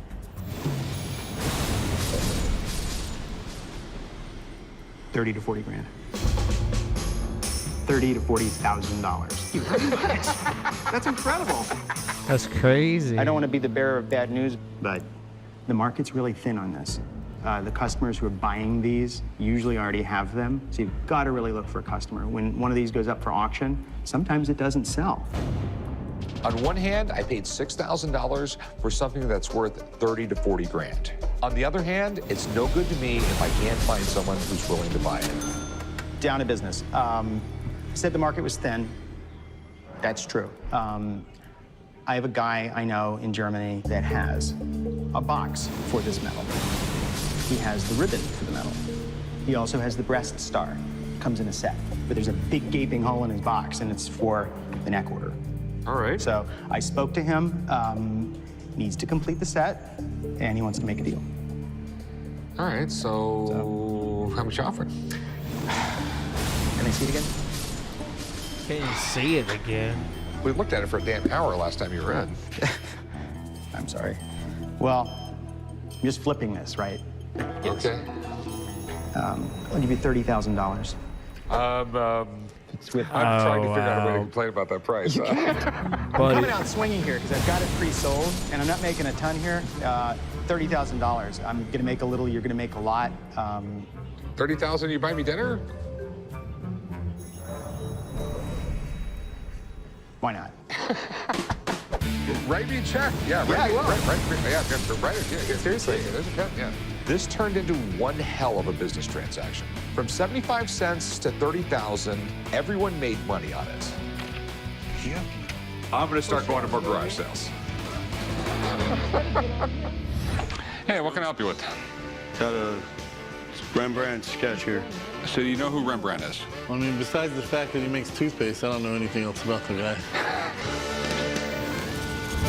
I've come down to the pawn shop today to try to sell my Rembrandt etching, because honestly, I just need a little bit of extra cash. I want to try to sell this for $5,000, and the least I want to take for it is about $2,500. Where in the world did you get this thing? I actually came across it at a garage sale. You came across this at a garage sale? Believe it or not. That's quite a piece to find at a garage sale. You mind me asking what you paid for it? $10. What did he pay for it? Seems like every 10 years or so, someone finds priceless artwork at a yard sale. But $10 for a Rembrandt? Come on, why can't I find like that? Everything looks right to me. You can see the impression on the paper and everything else like that. This is an etching. What they did was they made these with a copper plate. They would ink it, and they would put it in a press and press the copper plate against the paper. But Rembrandt being Rembrandt, no one ever threw away the copper plates. But when the copper plates began to get worn out, they would start getting retouched up. Every time you do that, you're removing what Rembrandt did, and you're adding what some miscellaneous guy at a printing factory was doing. Okay. You take first state, which is up here. Right. Okay? Then second state, third state, fourth state, fifth state, like that. Right. I mean, if it's first state, it's worth a fortune. Rembrandt is considered one of the greatest artists of all time. His paintings are so valuable, you literally can't put a price tag on them. An etching like this can be extremely valuable, but I'm sure I can price it. It's in really, really good shape, and that's a concern I have. They hadn't perfected acid-free paper back then, and usually there's a lot more yellowing. The first thing I have to figure out is it real? It's not that I don't believe you. You know, it's just I don't trust anybody. Okay. And I actually got burned on one of these like 15 years ago. Well, you were never wrong. This guy's story just seems too good to be true. I got to be very cautious. The art world is full of fakes, and I don't want to get burned. So what are we looking to do with it? I'm looking to sell it. Okay. How much did you want for it? $5,000. Do you mind waiting a few minutes? No, not at all. Let me get this thing checked out. I got a friend. He'll run right down here for this. Sounds good. All right, thanks. Thank you. I can't believe a Rembrandt just walked in my store. I can't wait to get it checked out. Hey, Chumley, good to see you. Hey, bro, what's up? I'm a fine art appraiser with Art Encounter here in Las Vegas, and I specialize in fine art. Whenever the guys have any questions about an artwork's provenance or quality or authenticity, they always call me in. This is a piece called Christ and the Woman from Samaria. The Samaritan woman who was drawing water from the well took some time and visited with Jesus. And Jesus used the well as a metaphor, saying, if you continue to drink from this well, you'll go thirsty. But if you drink from my well, meaning my well of knowledge and teachings, you'll never go thirsty again. Rembrandt's incredible. I mean, without a doubt, the best Dutch artist in the history of art, the master of a lot of different media, just one of a kind. Well, it's definitely a Rembrandt image, but you wouldn't have called me if you didn't have some concern. Yeah, I don't know what state it is. I mean, I don't know if it's the first state or like the 50 millionth state. It's a Rembrandt. Right. And as you know, that's the problem you get into with Rembrandt etchings, is the etching plate survived a lot longer than Rembrandt did. Right. Nobody really knows, not even the Rembrandt experts, exactly how many of a particular image were produced. Let me take a closer look at it under a magnifying glass. Rembrandt's signature is in Jesus's cloak there, but it's very, very faint. Etching plates are only going to last a certain amount of press printings. After about 50, they deteriorate a little bit. After another 100, they're pretty much useless. So what happens is you have to do what's called restrike the etching. You have to clean it out, sometimes enhance the grooves, touch it up, and things like that. This tells me that it wasn't a restrike etching necessarily, because they didn't try to enhance the grooves, but the fact that it's a very faint impression leads me to believe that it's probably a very late third state at the earliest. So, Brett, what do you think it's worth? I've seen other etchings from this state sell for right around $3,000. That's reasonable. We got a nice piece here. Very Thanks, nice. Brett. Hey, Rick, yeah, thanks for having me in. All right. So how much do you want for it now? Well, since Brett said about 3. Well, we know that's not going to happen. It was worth a shot. Okay. Will you go grand on it? Nah, I might go about 1,500. You have to look at it from my perspective. I'm a pawn shop in downtown Las Vegas. I'm not an art gallery on the Strip. Right. $1,200 is what I can do. I can't go no more. Not even 13? Not 13.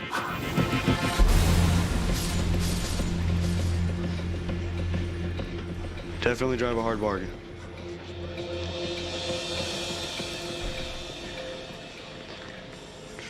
Let's say we have a deal. Okay, $1,200. Wanna go write them up? I get to touch it? No. You go write them up, I'll put it away.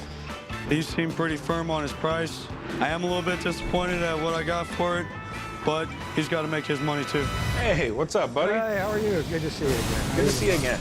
Hate to toot my own horn, but I think I've got something that you're really going to like today. That's the lamest joke I've ever heard you say. I'm lame anyway. I'm old, I'm lame. You know. I'm a military collector, and I got it in a garage sale in Gettysburg, Pennsylvania. I hope to get $4,000 for it, but I would take $2,000. Definitely cool. Back in the day, if you had a pistol, you had a musket or anything else, you had a powder horn. Yeah, I mean, you didn't want to get ambushed by a bunch of guys shooting at you, and your powder's like mud. How would you use it, Grandpa? Well, you got a little measurer. Mm-hmm. It's like a little metal cup. You pour the powder into it, and then you pour the powder into the musket. Put your wad in, which is a piece of cotton. Mm-hmm. Put the ball in and ram it home. Back in the day, everybody used horns like this to carry gunpowder. Since they're naturally waterproof and hollow inside, it's like nature provided the perfect tool. It's very unique. It's got good carvings. A lot of this stuff, even back in the day, was made as a decoration. I mean, I like how it has the pseudo-eagle claw on the bottom of it. This is probably before 1800. Yeah. This is a federal motif. The federal party went away in about 1804, 1805. What are you looking to get out of it, my man? I think it's worth about $4,000. I ain't paying $4,000, Corey. Do you have any paperwork or anything with it? I don't, because it was in a satchel in a garage sale that I picked up with a Union jacket. You still got the Union jacket? No, I have already disposed of that. I've sold powder horns for tens of thousands of dollars, but I've also seen them go for chump change. This one's got a nice age to it, so it is valuable, just not valuable enough to break the bank. Yeah, 4,000's a little strong, buddy. I'm more in the $1,100, $1,200 range. Ooh. How about 3,000? No. How about 1,500? That kills me, 1,500. If you see the workmanship, it wasn't an amateur that carved this. And if it wasn't this nice, I would have offered you 40 bucks. I understand. And come on, give me a better number, buddy. How about 2,500? I can't go any higher than 15, man. I really can't. That's a shame. I really wanted to sell it, but I can't part with it for that price. So. All right, well, have a good day. Thank you very much. Appreciate your Have a time. good day, Good to sir. see you, sir. Always a pleasure. 16?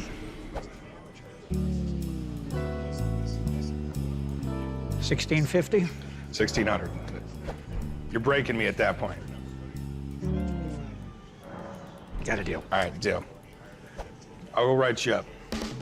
The $1,600 is a lot lower than I really wanted to get, but I've been around long enough. I know how to negotiate pretty well. Howdy. Hey, how's it going? I was wondering if you could take a look at that for me. Red Rock Cola. Where did you get this? I bought it at a garage sale. What do you think, son?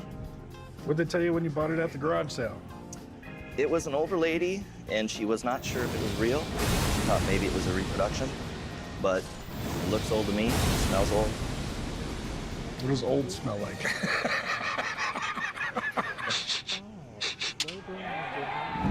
I respect Babe Ruth. Unfortunately, he was a Yankee. That's his only fault. I don't really know how much the poster's worth. I'd love to get a couple $1,000s, but I'd go as low as $100 on it.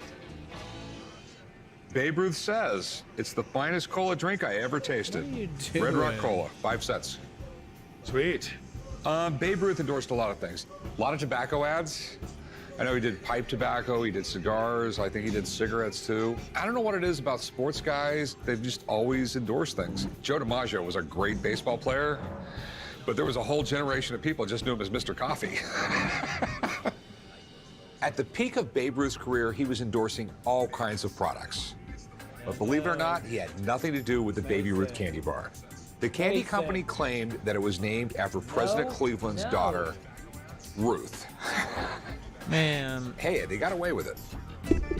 So what made you pick it up? You're a Babe Ruth fan, a Red Rock Cola fan? You thought you hit the Holy Grail? Definitely not a Yankees fan. I'm from Minnesota, Twins fan. The Yankees have killed the Twins the last 4 times we've made the playoffs. So do you think this is the curse of the Twins right here? You know, I'm willing to try anything. Okay. How much do you want for it? 2,000. 2,000 is not going to happen. A lot of these were made. Okay. Just imagine how excited Red Rock Cola was when they got Babe Ruth to endorse their product. They're just not going to make a few of things. They're going to make a gazillion of them. I don't see $2,000 worth of rarity there at all. I see $400 worth of rarity.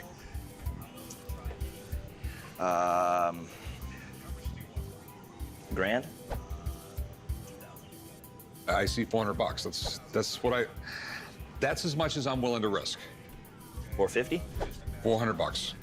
I'm taking a gamble on it. Okay. How much did you pay for it by chance? $20. I'd take whatever you were offered for it, man. All right, I'll take it. All right, just bring it right up to the front counter and they'll take care of you. Thanks.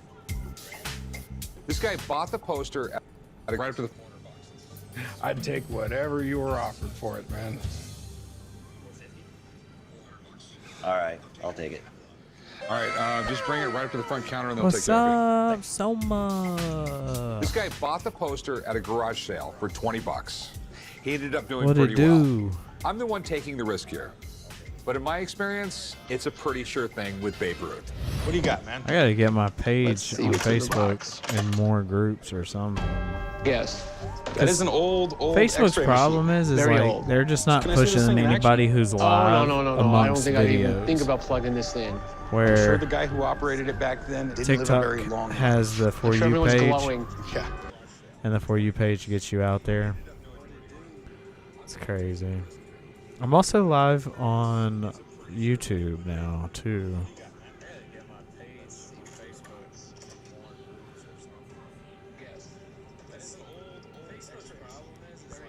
Just waiting for your dinner. What's for dinner? What's the dinner menu looking like?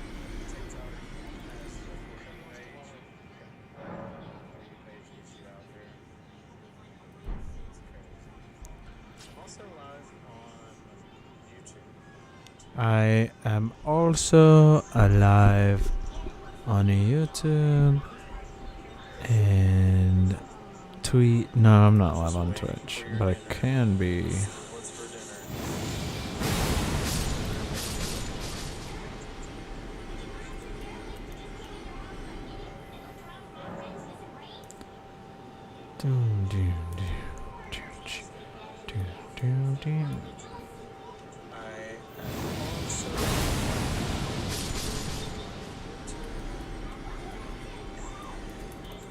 I'm just racking up points right now before I start the new game plus. I think it's chicken soup. Oh shit. Chicken soup. I had some chicken. I might go make me some chicken soup. That sounds pretty good. And I got the little cracker stars for it.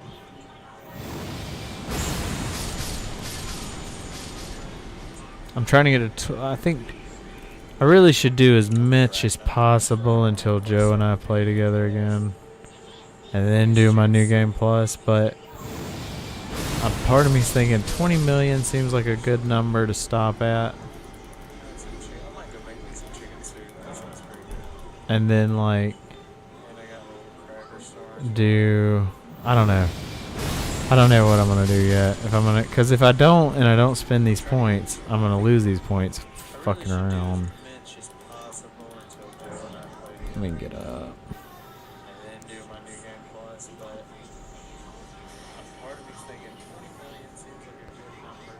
20 million seems like a wonderful, wonderful number. You know, good old soups. Yeah. Well, I got like chicken and stars in there. Chicken and stars is pretty good. You doing a new playthrough? This was my first playthrough altogether. I've never played. I'm about to start. So when you beat the game, you do this thing called New Game Plus, and you basically start the game over, but with what you got armor-wise and all, your stats go back to 0. You get to keep all your items and whatnot, basically. And I'm going to take my points with me, so I'm going to have levels right out the gate is what I'm going to try and do. I'm trying to bring enough points with me, though, to where I can at least get back to the level I'm on, if anything. Because, like, my stats are crazy right now. I'm damn near 40 and everything. Mason, no. Oh my gosh, my son keeps running out of the room tonight. Yeah, little jailbreak. New Game Plus is good. Yes, it should be good. The bosses will be harder.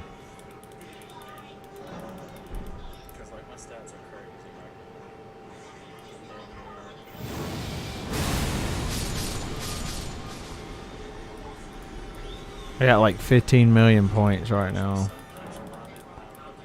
Like I said, I think 20 million is a good stopping point to go ahead and carry on with the game. I think 20 million is like a great start. Let me Google how many levels 20 million will get me. How many levels will 20 million runes get me in Elden Ring? In Elden Ring, okay, that's not what I asked.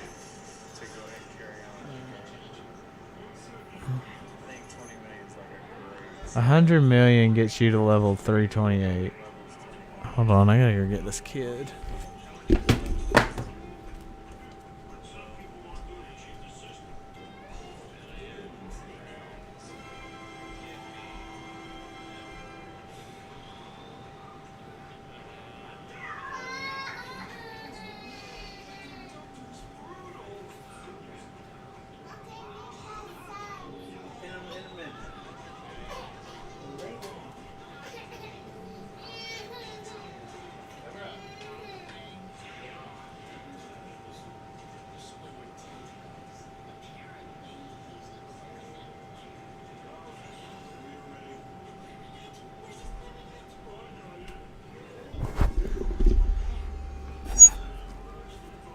Whoopsies.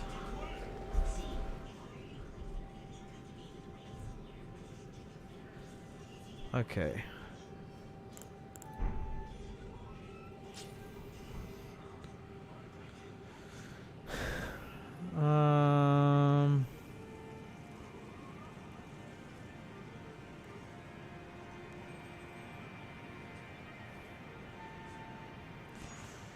Yeah, I think 20 million will be a decent amount.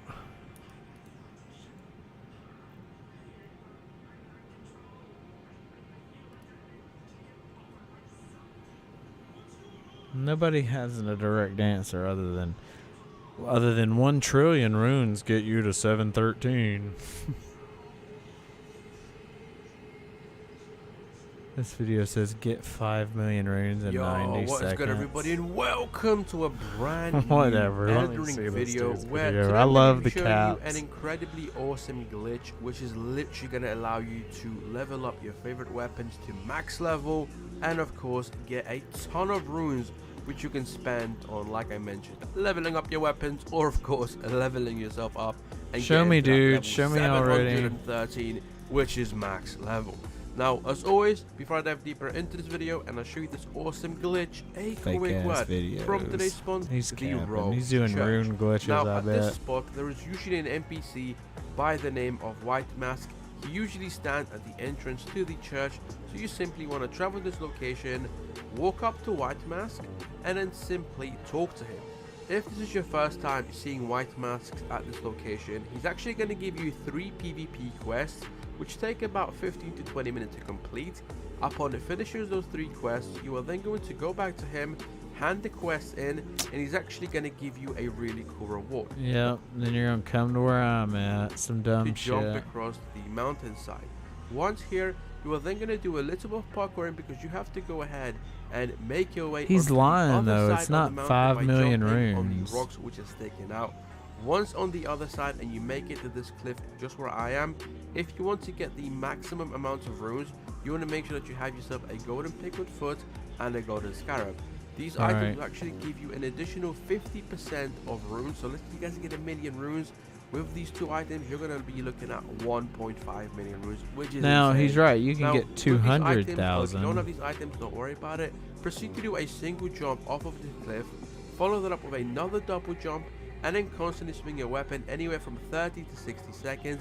Usually it's around 45 seconds, but again, it's kind of random. Just to be on the safe side, swing your weapon constantly until you actually see a bunch of runes pop up in the bottom right corner of your screen. Yeah, Once but they see, appear, it's not go that ahead and much. open up your map and then It's travel like back to the rest 200,000. point where we started this off from. From this point onwards, you can Rinse and literally just wash again. Yeah, I know. He's so dumb. He's teaching y'all wrong.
Come here, May.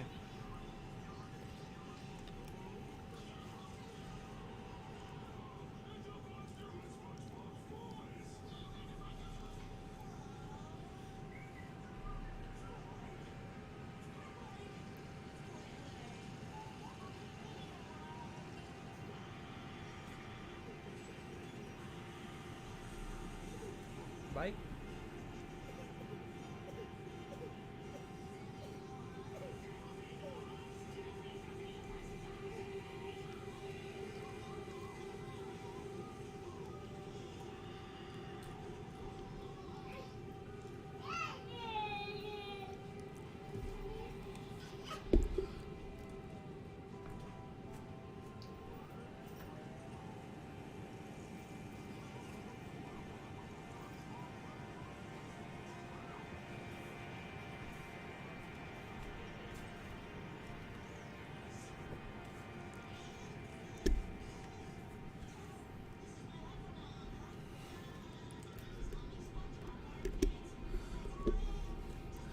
All right. Sorry about that. Sorry about that, everybody.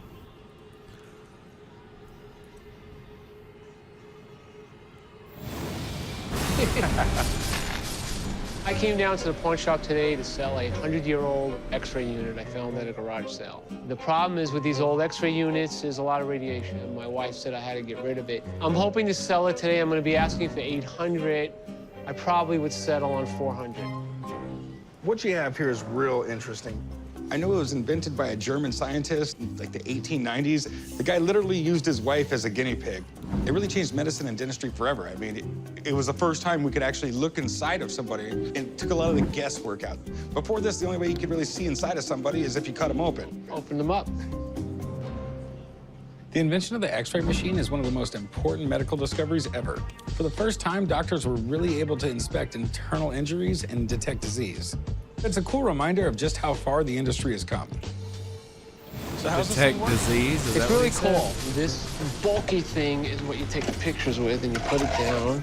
Somebody would do the setting. I mean, we haven't prevented get it, disease but because, then like, so somebody far has to everybody hold gets this cancer. and go right up to their face. Yeah, let's move that away from me.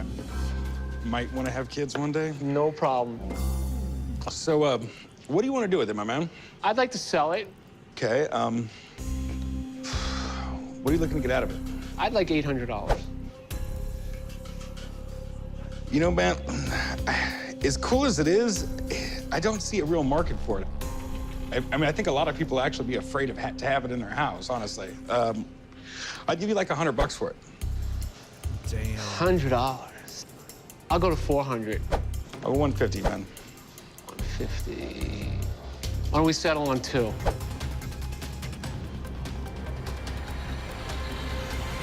All right, you got a deal. Chum, you want to write them up? It would have been nice to have the $400, but again, when I picked it up in a garage sale, I'm happy with $200. Whoever ends up with this, never plug it in unless you're behind a lead wall. Come to the world-famous silver and gold garage sale. The silver and gold garage sale. Pretty good, huh? You got anything you want to get rid of? If you want to sell some stuff in my garage sale, you guys can come put it right on the table. Yeah, I know what I got. I think it's a letter from my lawyer about trademark infringement. There's no trademark infringement here. You guys are world-famous gold and silver. I'm world-famous silver and gold. So how many flyers did you print out with my copier? Well, I was gonna print a full sleeve of paper, but the ink ran out, so I only got half a sleeve done. Damn.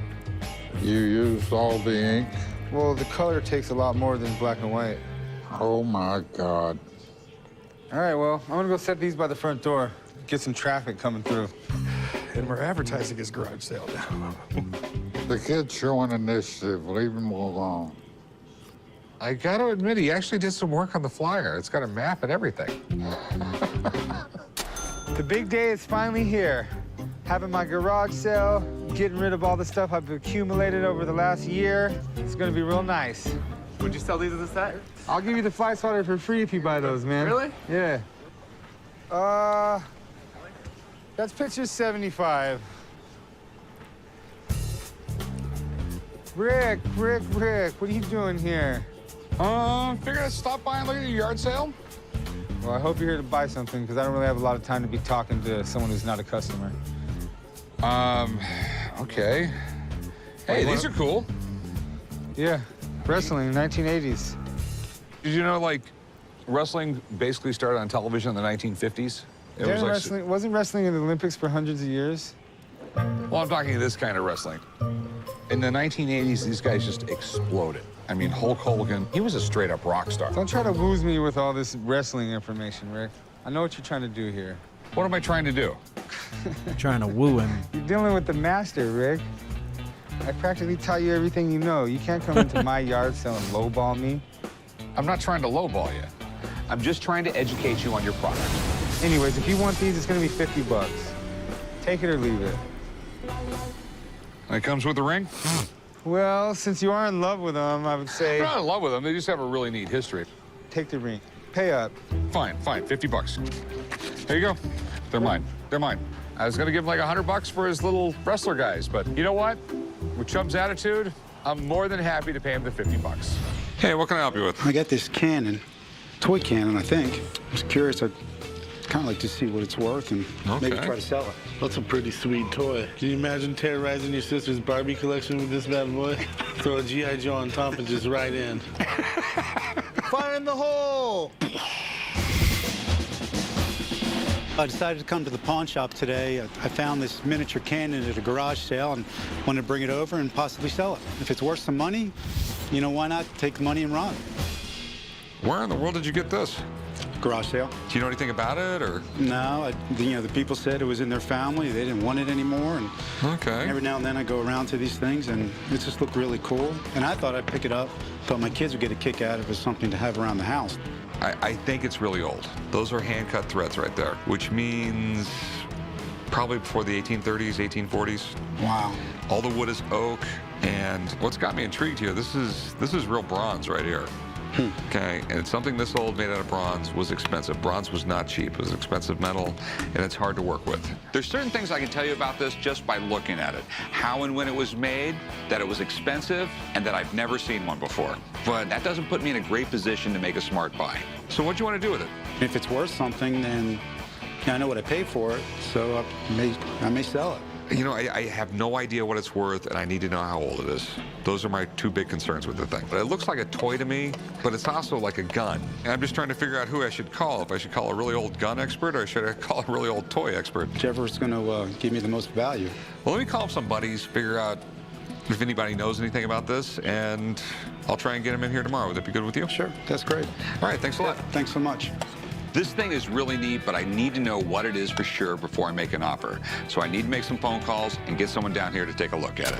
Well, this is it. It looks old. Awesome. I own Tortuga Trading Incorporated, and I specialize in antique arms and armor. Just when you think you've seen it all, something else comes into play and just blows everything else out of the water. So where did you get this? Garage sale. You got this at a garage sale? Yeah, thought my kids would get a real kick out of having something like this as a toy. This is definitely not a toy. It may look like a toy, but it's not. This little cannon can pack the same punch as a pistol or a musket. If you were on the business end of one of these things, it would definitely kill you. Actually, this dates to the 18th century. And just the form of the barrel, and especially being it of bronze, this is literally a miniature cannon barrel. This was more for instruction. It would be like a military officer trying to teach his kids the principles about firing a cannon. So this would be like a lesson point where you can teach me how to use a big cannon from learning. Exactly. And, you know, the other part of this is that these were really loud noisemakers. So sometimes even on shipboard, they would have signal cannons. We don't know where this was used, but it could have been used on a ship as a signal gun. So you think this thing will fire? We need to really look at it closely beforehand, but I don't see why not. Okay. And what do you think it's worth? You know, everything looks great. It looks all authentic. There's hardly any restoration. I mean, there's maybe a newer screw put in there, but very, very minor. I'm going to say in the ballpark of probably 2,000 and up. Okay. You know, this is just a really wonderful thing. This gives guys like me hope that there's still stuff out there that can be found. Thanks for coming in, Sean. I really appreciate it. No problem. When the expert said it was worth $2,000, I was like, cha-ching, I can't believe that. I've paid $50 for this thing. Okay, so what do you want to do with it? You want to pawn it or sell it? No, I want to sell it. So how much you want for this thing? Well, Sean said $2,000. I'd like to get $1,500 for it. I'm not going to go $1,500.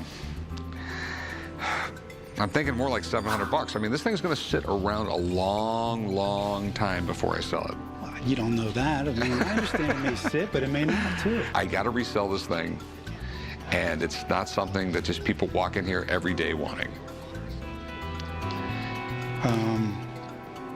I'm 15. What's the best you think you could do? The best I'm going to do is $800.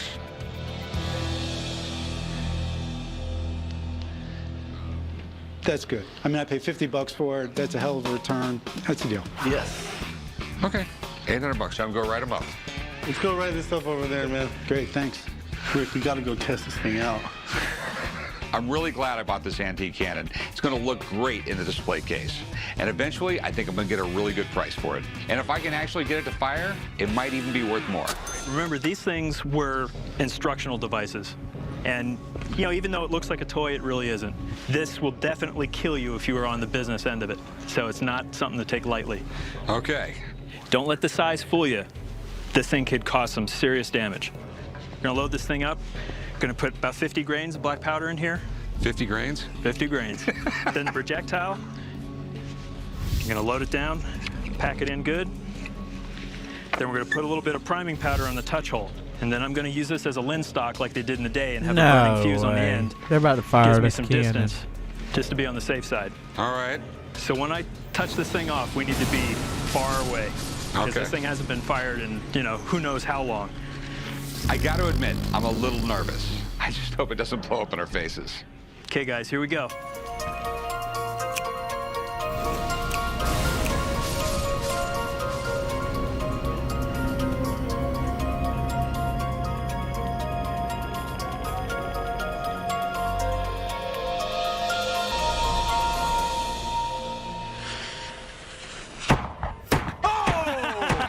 Yeah! Nice. Look at that. That was So what do you great. think? It's definitely not for kids, Sean. Absolutely not. Or chums. I think I proved myself by now.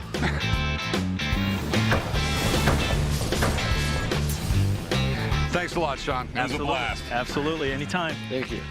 This thing is amazing. Who knew this little thing could pack such a wallop?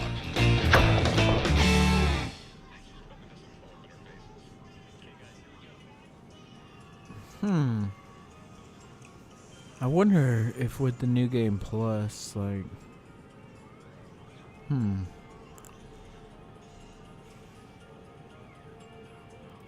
On January 3, 2023, a man, later identified as Robert Taylor, stepped into a local bank looking to make a money order deposit.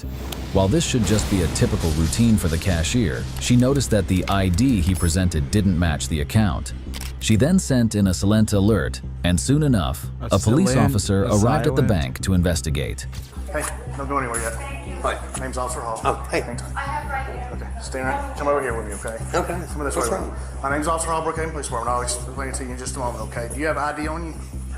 She has my ID. You have ID? Okay. You can come over here with me then, okay? I'll take him over there in a second.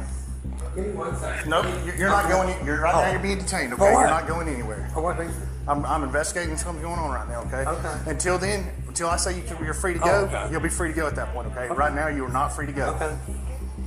Come on back here.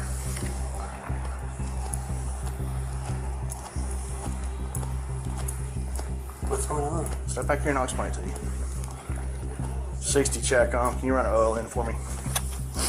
We can actually go in the conference Step right room here. right here.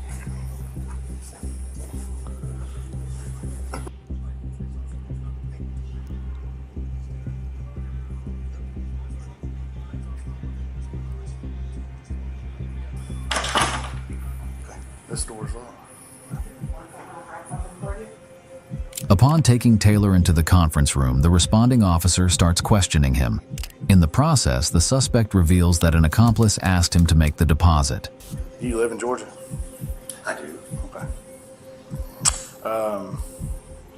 First bank you've been to today? It is First Bank, okay. Yeah, why? All right. You cashing a check? No, I was making a deposit. Making a deposit? Okay. Where's that check? Where's the... I don't have a check. Okay. Receipt. I was asked to make a deposit. Okay. No money transactions, no nothing, sir. You were successful with making a transaction? No, I wasn't even trying to make a transaction, except make a deposit. How's it in cash? I was surprised at money, sir. Okay. And it was unsuccessful? No, I mean, she took it, and I thought I was leaving. I don't know why you're here. Well, let's figure out what's going on first before we start making assumptions on what's going on, okay? Yeah. But right now, just so that you're clear, you're not free to go, okay? Okay. All right, I want to make that very clear, okay? You're here until the end, until I figure out what's going on, okay? All right, have another officer come in. Once they come here, they'll sit with you and I'll figure out what's going on, okay? May I have something to drink? Yeah, once we get this going, I'll see if they've got something to drink they can get you, okay? So you live in Louisiana? Actually, no. I live here. I was asked to make a deposit. You were asked to make a deposit. Who asked you to make the deposit? This guy here. Daniel Paul asked you to make a deposit? That's what I was told. Okay, who is this? Daniel Paul. This looks like your driver's license to me. You're not. You're going to tell me you're not Daniel Paul? Is that what you're telling me? Why do you say that? Because you're saying this gentleman right here told you to make a deposit. I was asked to make that deposit. But you're Daniel Paul, right? No. You're not Daniel Paul. So this picture right here is not you. I didn't even look at that. If you could let me see, I don't know how they got on there. That doesn't look like you. No, it does now. Okay. I did not have anything to do with that. When he presented this ID to y'all, how did he present this ID? So he actually dealt with one of my relationship bankers. Let me grab Shimrosa since she actually had the interaction with you. Give me just 1 second, okay? So you're telling me you're not Daniel Paul Boards? No, sir. Okay. And I did not. 160 to 100 or any supervisor. Do we have a fingerprint scanner? I did not pay attention that somebody had stolen mine. And I've been. Okay, go ahead, start my way I've with been that, selling please. something, sir. Okay. I did not So pay this is not you? I'm not Daniel. You're not Daniel. Okay. All right.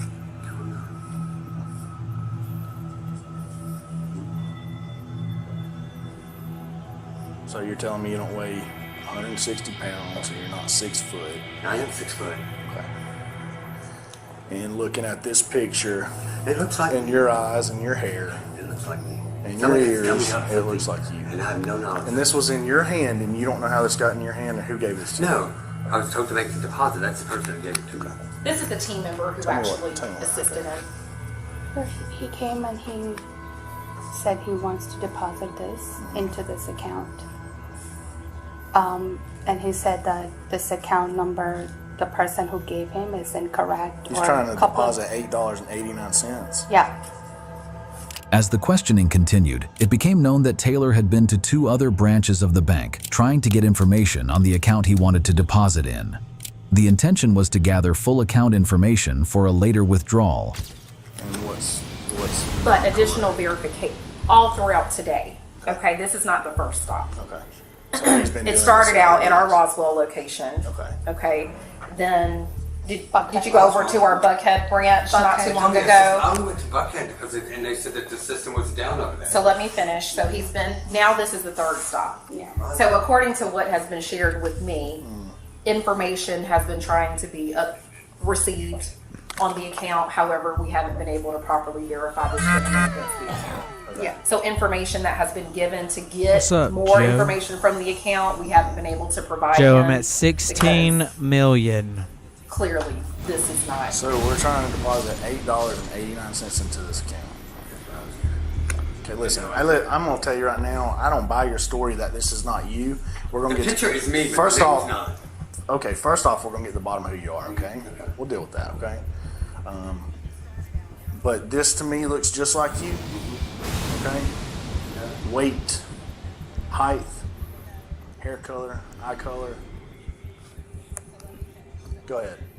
Looks like you.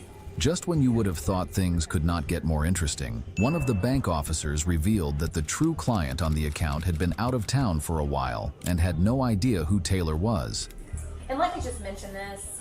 We've contacted the true client who owns this account, and our client, we've contacted their true client that this relationship belongs to. This client is out of town, has been out of town since before Christmas. They have no idea. They haven't sent anyone to a branch to make a deposit, so they have no earthly idea of what's going on. Okay. So we have contacted our true client, and they haven't. Can I have this information? Yes, I'll make you a copy. Yeah, if you can do that and just highlight where he's been, which branches he's been to. Okay. And to verify if we have the same name and everything. And the ID doesn't match what we have in file for the client. So I'll give you all that information. That's wild. Making a ride over here. That's wild. I was the one that instructed me, so sir, I was just told to make it hard.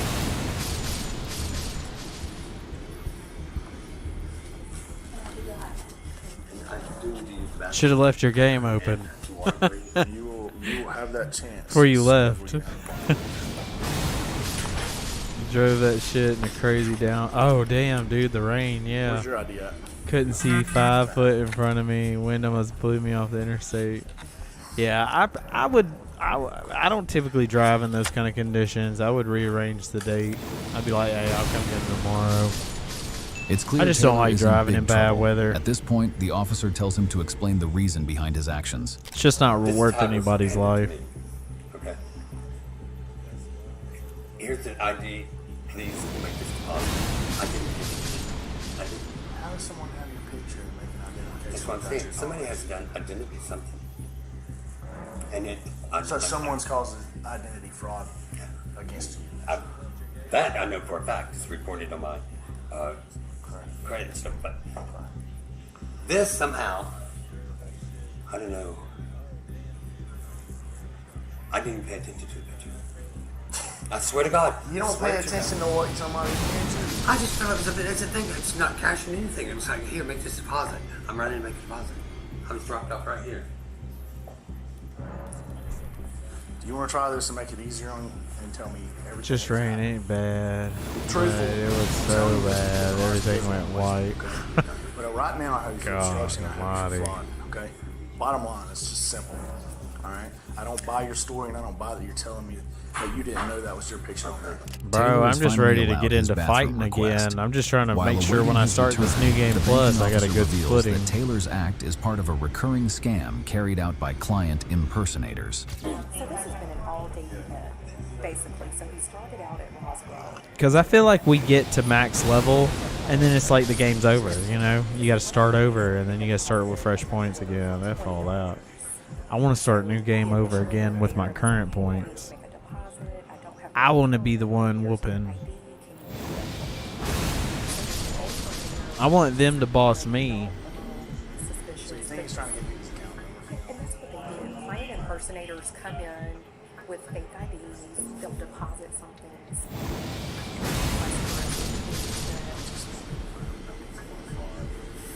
But I do have enough The to true get. client I is do now have enough to asking get for it. some fresh charges. I do have enough to get it.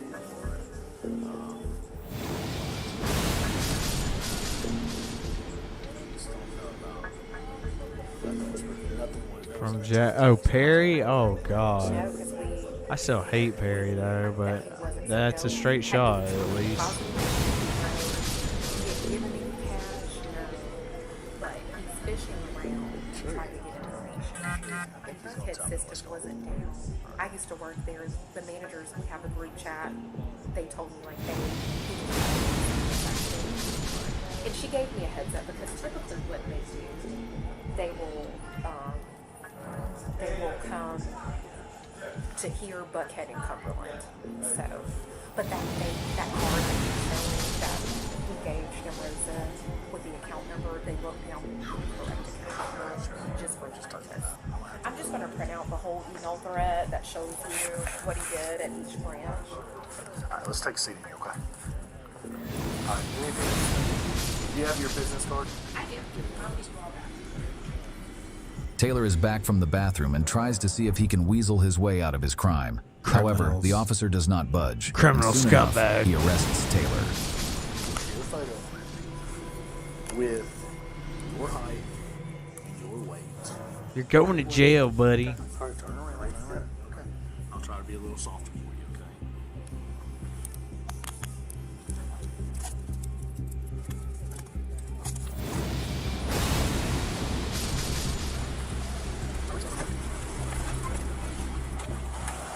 You go ahead and take a seat, sir. All right. You got to get back in there. Yeah. But if I know it's a tight squeeze, I know. Taylor's accomplice initially fled upon spotting police cars, but was swiftly tracked by an automated license plate reader system and then arrested. However, he denies having any connection to Taylor.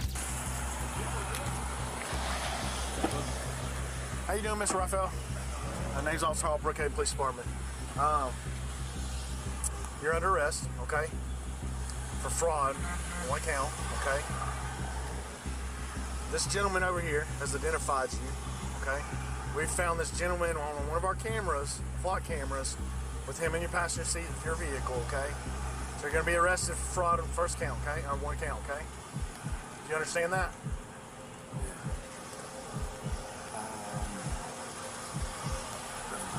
What's that? That's never mind. So you do understand you're under arrest?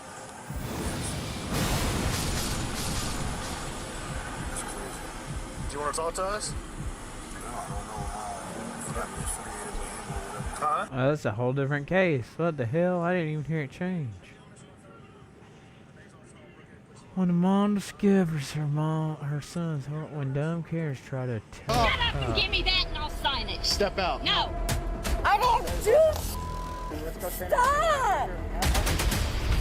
Sorry, I just have to use the flashlight. Go ahead and lift your tongue out. I'm peeing. Come out!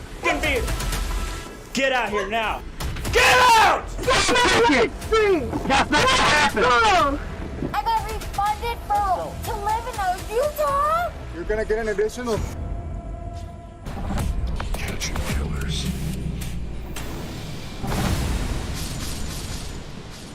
While most She was like, want to be Bonnie and Clyde. So that? Yeah. I was like, okay. And, you know, I could hear my grandpa just yelling, you know, them fighting, and then I started getting the rush. I started just beating her head with it. It was kind of creepy. She was like scared to death. How did you finally get control of your grandmother? Because in the past, she's eventually been able to handle you, right? She's been able to get the upper hand. What was different this time? I've always been in control. By April 2017, the police in Gwinnett County, Georgia were well This girl's from acquainted with Georgia? 17-year-old Oh, Cassandra hell Bjorge no. and her criminal history. Hell But when no. she found the self-proclaimed fly to her Bonnie and Johnny Ryder, Cassie's deviance rose to a whole new level. What began with an attack would lead the police to discover something far more heinous, including, horrifically, the couple living in a house with dead bodies nearby. Oh, but even Lord. this was only the beginning of their shocking depths of depravity. The majority of the following footage has never been seen before. It has been analyzed by a qualified team, including a licensed clinical psychologist, a licensed professional counselor, and a former detective, former licensed polygraph examiner, and former hostage negotiation commander and instructor.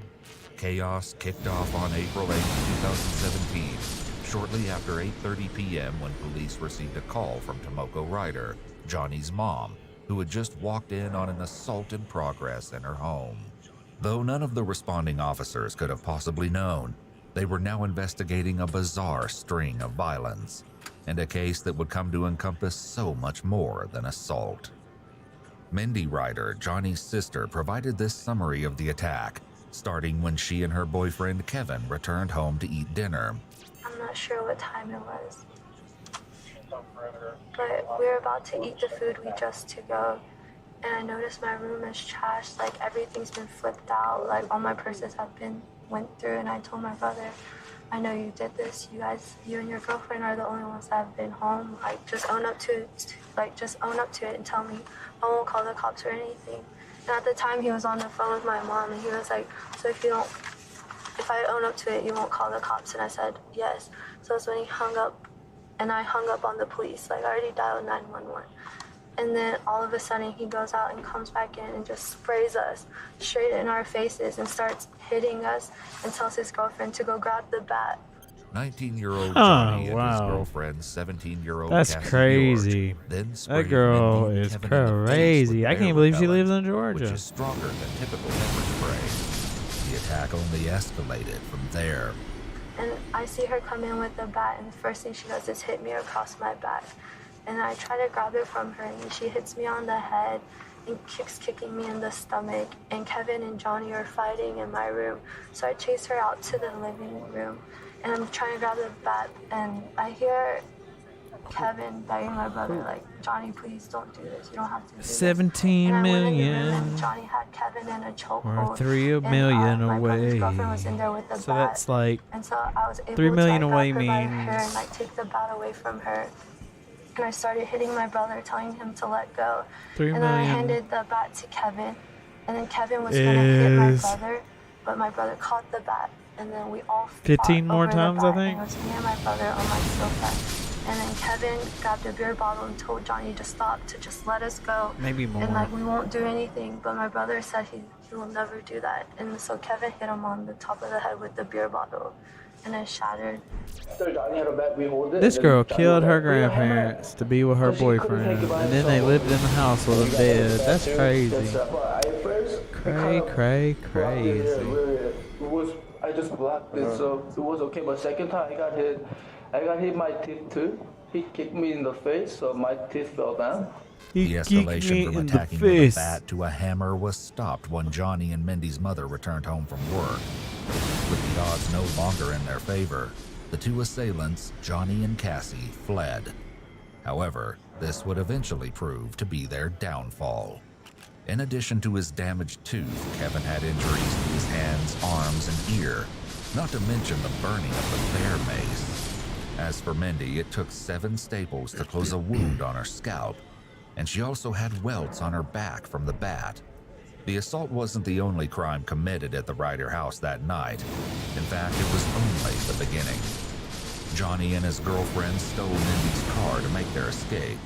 The attackers had These also people are abandoned the crazy. vehicle they arrived in.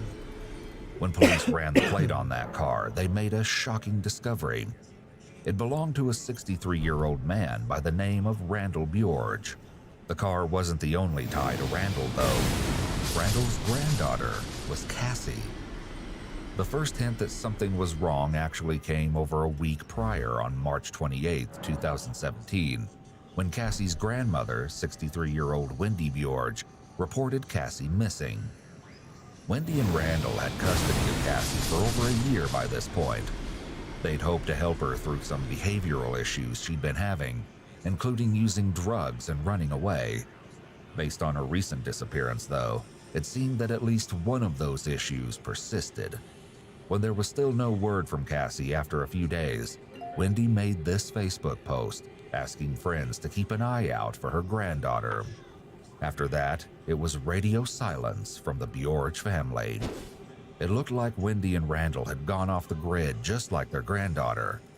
Concerned, Wendy's sister, who lived in California, asked the Gwinnett County Police to do a welfare check on April 6th, Oh, damn. 2 days before the attack at the Ryder house. She had become concerned when she received a text from Wendy's number that didn't quite sound like her, and made her suspect that they'd actually been sent by someone else. Police attempted the welfare check, but left when no one answered the door. Even if police had forced entry, it still would have been far too late to avert tragedy. After what happened at the Ryder house, though, police knew they needed to talk to at least one of the Bjorges. They returned to Wendy and Randall's house looking for answers. This time, when no one answered their knocks, they forced their way in. Nothing could have prepared them for what they were about to find. As they walked into the house, they discovered a mess downstairs, with drugs and paraphernalia scattered about the living room, and food left out to rot in the kitchen. It also appeared as though most of the house had been ransacked. The real horrors, however, were found upstairs, hidden behind the sealed doors to the bathroom and master bedroom. But the truth of what was behind those doors wouldn't be revealed until a shocking interrogation. Wow, What they police found plastered the inside added door. a whole new sense of urgency to the hunt That's for Johnny crazy. and Cassie. Despite an in-depth search of the residence, Wendy's cell phone was nowhere to be found. The investigators pinged the device and traced it to an apartment building in the nearby town of Sewanee. When police arrived at the location, they had their first stroke of luck in this horrifying and chaotic case. In the parking lot out front was the car stolen from the Ryder house. As it turned out, Johnny and Cassie had sought out sanctuary with an old friend named Jake, perhaps hoping to hide from the manhunt that was looking for them.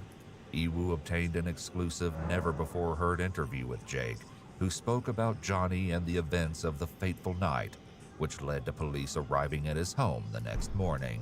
I met him in middle school. So 6th grade, we were 12 or 13 years old. He was always a class clown and everything. Very funny, very loud, very outspoken, but also very kind and very polite. I mean, eventually he practically became family. He was at my house every weekend growing up in middle school and early high school.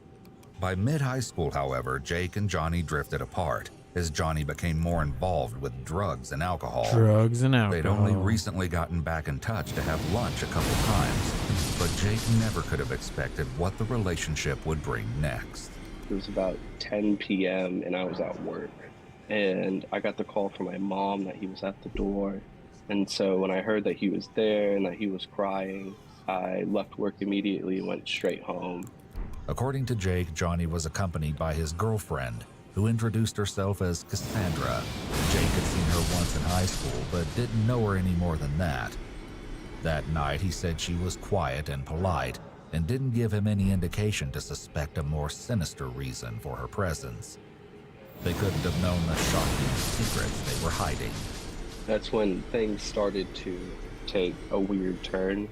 He said that he had gotten into a fight with his mom, which, at the time didn't seem strange because he has fought with his mom plenty of times before, and there's been times where he's been at my house because of it, and that she got so angry that she pepper sprayed him. Wow. He must ran be to violent. the first place he thought of, which was me. Confused and concerned, Jake and his mom let Johnny and his girlfriend spend the night and worked the rest out in the morning. But they had no idea what crises the morning would bring, or what else Cassie and Johnny had already done. Just when we thought it was just basically a family member, old family member coming in a time for help was really, one of the most traumatizing days I've ever had.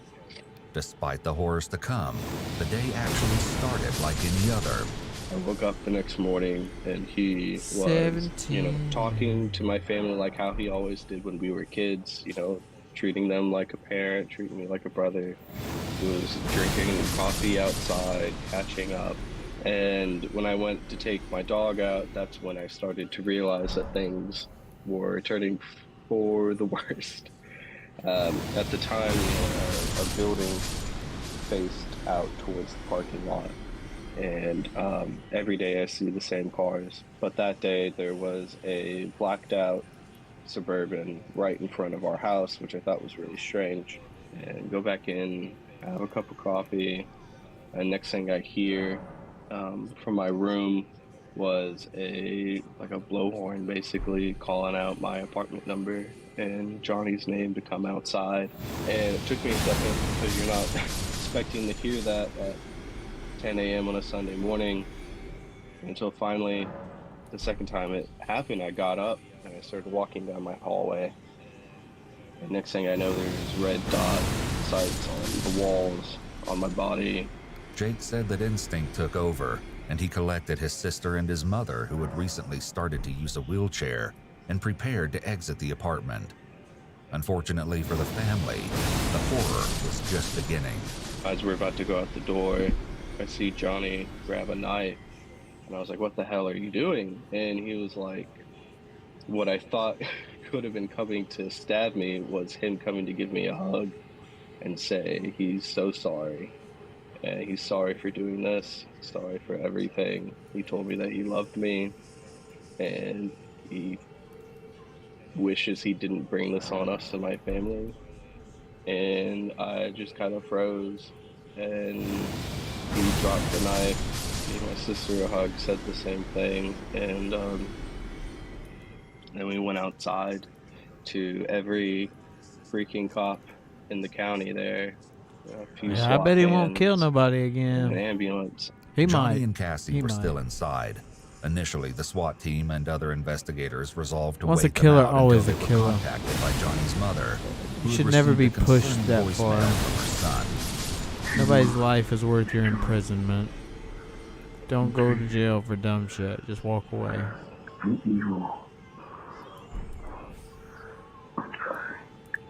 What the heck? Ugh. Hmm. 2 weeks prior, To his house, kind of just like, it didn't work out at all. It went downhill from there. the plan had been to take out Johnny's family members one by one. But the plan What? was obliterated from the get-go because Mindy's boyfriend was present when they arrived. When Johnny's mother showed before Mindy and Kevin had been subdued, Johnny and Cassie abandoned the savage. But they Girlfriend, Cassie, or is it just a friend, or what?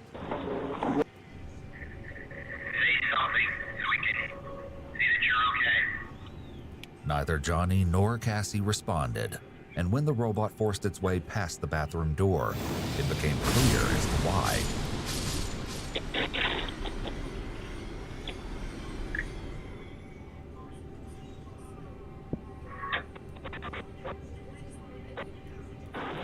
What? They offed themselves in the bathroom? People always Realizing get that taken the Cassie and easy Johnny way were in out. danger, the SWAT team took over and rushed inside to provide medical assistance. They don't ever want to Unfortunately, the resulting attest to damage their the apartment crime. left Jake's family in a very difficult financial situation, and they ultimately had to find a different place to live.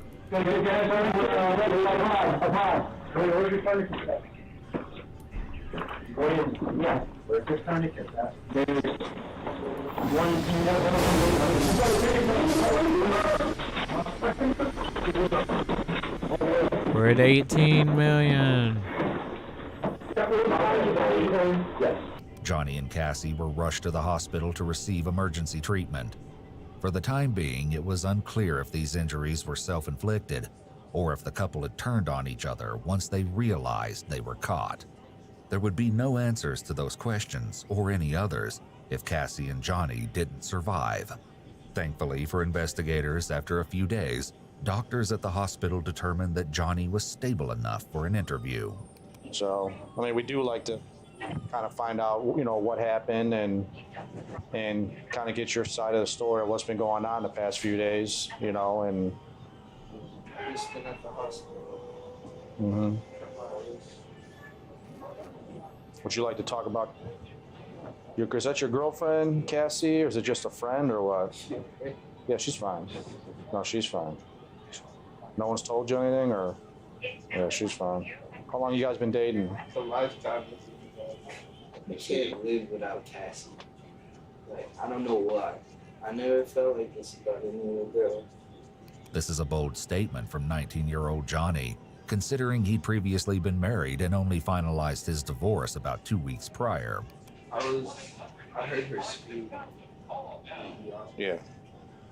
I think she was more upset because people were trying to help her, and from what I was told, she's a fighter and she's kind of a pistol, hard to deal with sometimes. Okay, that being said, obviously we want to talk to you about some specific stuff. You're kind of not free to go. You're here at the hospital, so. Free to go? You're not free to go. You're here at the hospital. So in order for me to ask you some specific questions, I got to read your rights. Johnny had likely been through this before, as he'd just finished serving jail time for entering automobiles and obstructing an officer. Are you okay talking with us right now without an attorney? I would just, I don't really feel comfortable. Well, I don't feel comfortable here at the hospital either, so. Yeah, like, I don't feel comfortable talking. Like, maybe I want to talk to like court appointed attorney and then just like talk to them. Because I don't feel right. Well, I'm just, well, this may be our last shot on talking to you because we got other, I decided to talk to you first because I already know kind of what's been going on. I know Cassie's background. I know things that have been said. I know what's going on with her family. I already spoke to your family. I kind of know what's going on with your family. Obviously, you being a man, I'm being a man. We're all men here. I want to come first to you, man up, and let's talk about what the heck happened. I don't know. I have ADD. Like, I'm a really deep thinker, but like, I would really like to talk to a counselor or psychiatrist to see what the hell is wrong with me. Without Johnny's consent, police had no choice but to wrap things up and take their questions elsewhere. Luckily for them, there was another potential source of information just down the hall. With no answers from Johnny, police were likely very aware that a conversation with Cassie was their last chance to get a first-hand explanation for the brutal disaster scene at the Bjorge house and the chaos that followed. With that in mind, they sent in an officer that Cassie knew and who was familiar with her situation. Whoa. He was accompanied by someone from the district attorney's office. Crazy girl. It was through this interview that a bizarre, horrific, and unexpected story began to unravel. What happened here? I tried to kill myself. Why would you do that, sweetie? Tell me why. I couldn't take it anymore. I didn't know where else to go. I didn't know what else to do. And then one night, I just got like really like angry and depressed. And What? I don't know. I just felt like the whole world was kind of just like collapsing on me. Did you, baby? I just wanted to end it. This isn't the real reason they're talking to Cassie, and also not just because of what happened at the Ryder house. There's a far more chilling story lurking in the background of Cassie and Johnny's crime spree. I think you know why I'm here. I just need to understand why. Talk to me, please. If I can't do... He's saying, tell him why you I can't did talk it. to you. Why'd you do Unless it? you be honest with me. I wasn't the one who intentionally thought about doing that. Say it. Once you say it, it's out. Say it. It's called a Killing my grandparents. confession. This admission was a horrible confirmation of what police already They just want suspected. an easy case where they don't have to fight. Wendy and Randall's bodies were found inside their house when police forced entry. Based don't on want the their DA to condition, work. it was estimated that they'd been dead for about a week by that time. In an exclusive interview with Ewu, Chris Bjorge, Wendy and Randall's son and Cassie's uncle, recalled hearing the terrible news for the first time when a family movie night was interrupted by a call from the police department. So I get a call back probably about 10 or 15 minutes later, and he's like, Mr. Bjork, I'm so sorry, but we found them. So what do you mean you found them? What does that mean? He said, we found them. They both been killed. They've been murdered. I'm like, are you sure about that? He's like, yeah, there's no question. You know, were they perfect? Absolutely not. You know, but I loved my parents, you know, flaws and all. But it's not what they deserved.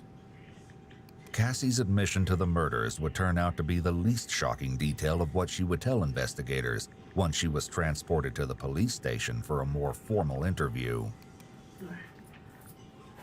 There you go. You can have a seat right here. Pull you in a little bit.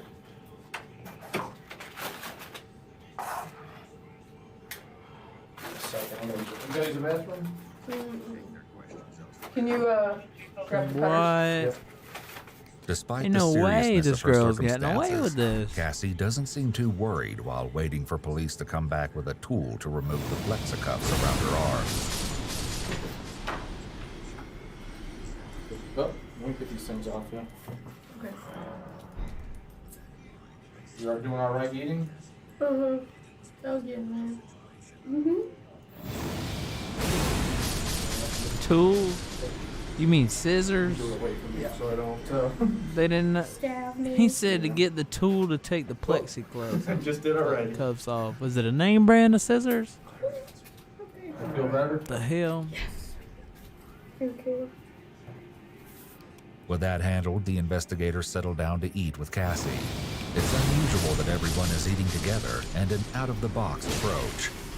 Though likely a non-standard, it's a very They're interesting hoping to tactic appeal of to her establishing child's rapport. side. It plays into the natural association to Not relax her while methodical eating, killer and will side. likely be very effective. As the group eats, the investigators set about getting to know Cassie better. You into sports? Obviously, I guess. I was told the karate stuff. What's up with that stuff? Kung Fu. You hear that? Is it She's Kung into Fu? Is that Kung what it's Fu. called? Killed her Well, I grandparent. did this martial arts called Tang Soo Dum for 6 years. And that's South Korea.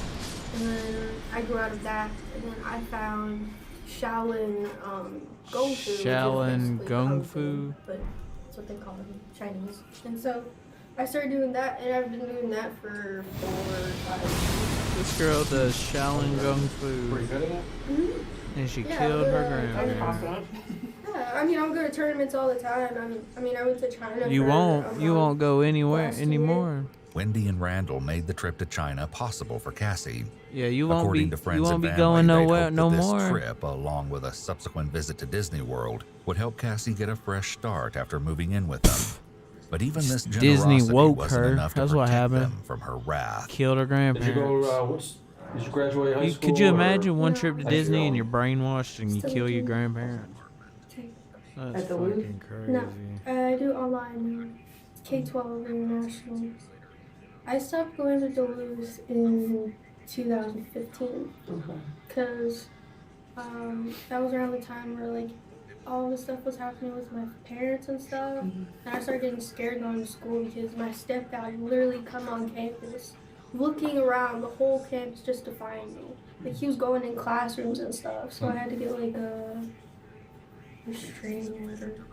Well, I don't want, kind of to make you upset or make you relive anything, but I just got some follow-up questions I'd like to ask you. Do you remember when you read your rights and all that? Yeah.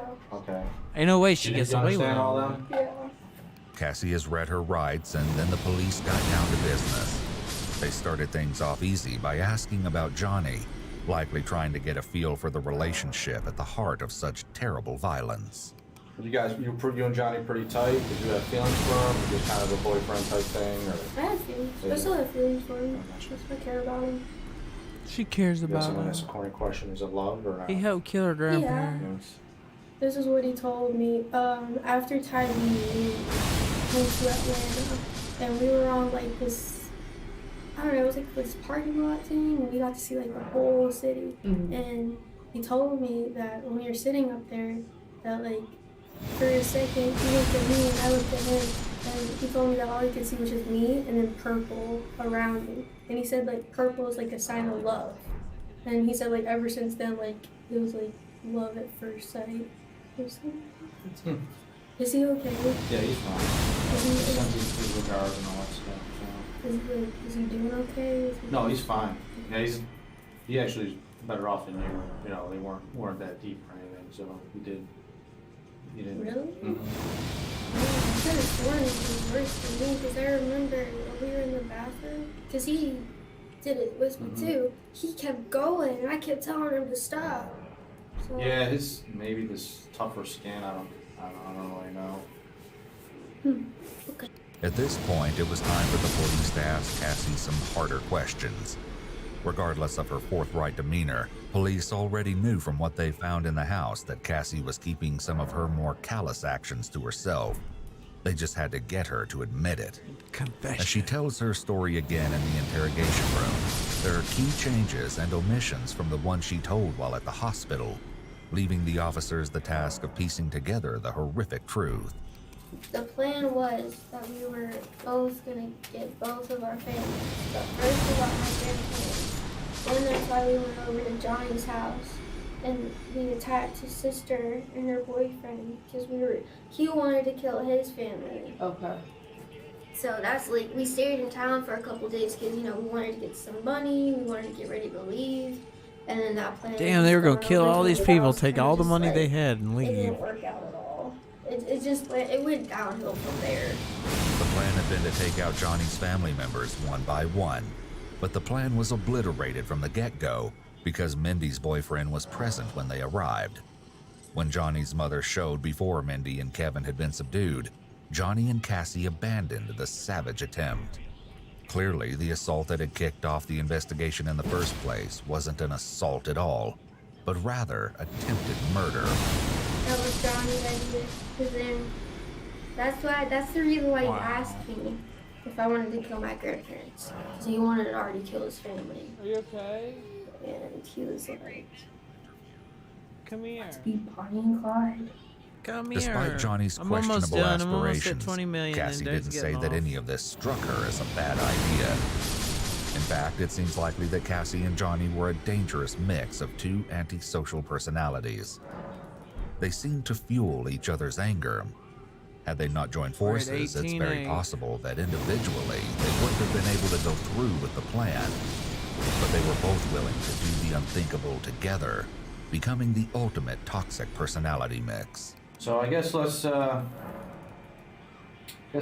from scratch about what happened. Start from when you ran away, I guess. Is that the 31st? Do you remember, or 28th or something like that? I didn't really run away. My grandma kicked me out. Okay. Cause this is what happened. I was so Johnny and I was for grandma, and I came home because it was time for curfew because I didn't want to violate my probation. So I came home, and my grandpa was asleep, and my grandma got really mad at me, and she was saying oh, if you don't like it here, we're just gonna find somewhere else for you to stay. And she just said that out of the blue. She just got really mad for some reason. And so I was just if you're gonna find another place for me to stay, I'm just gonna leave. I'm just gonna find somewhere else to go. So Cassie goes a little bit deeper with the answer she gave in the hospital. they kept bringing up stuff about my mom. And, my grandma would keep saying, oh, I could easily just send you back to your mom's house. No, lay down with me. Or, all this and that. And it just, I don't know, it got to a point where I couldn't take it anymore.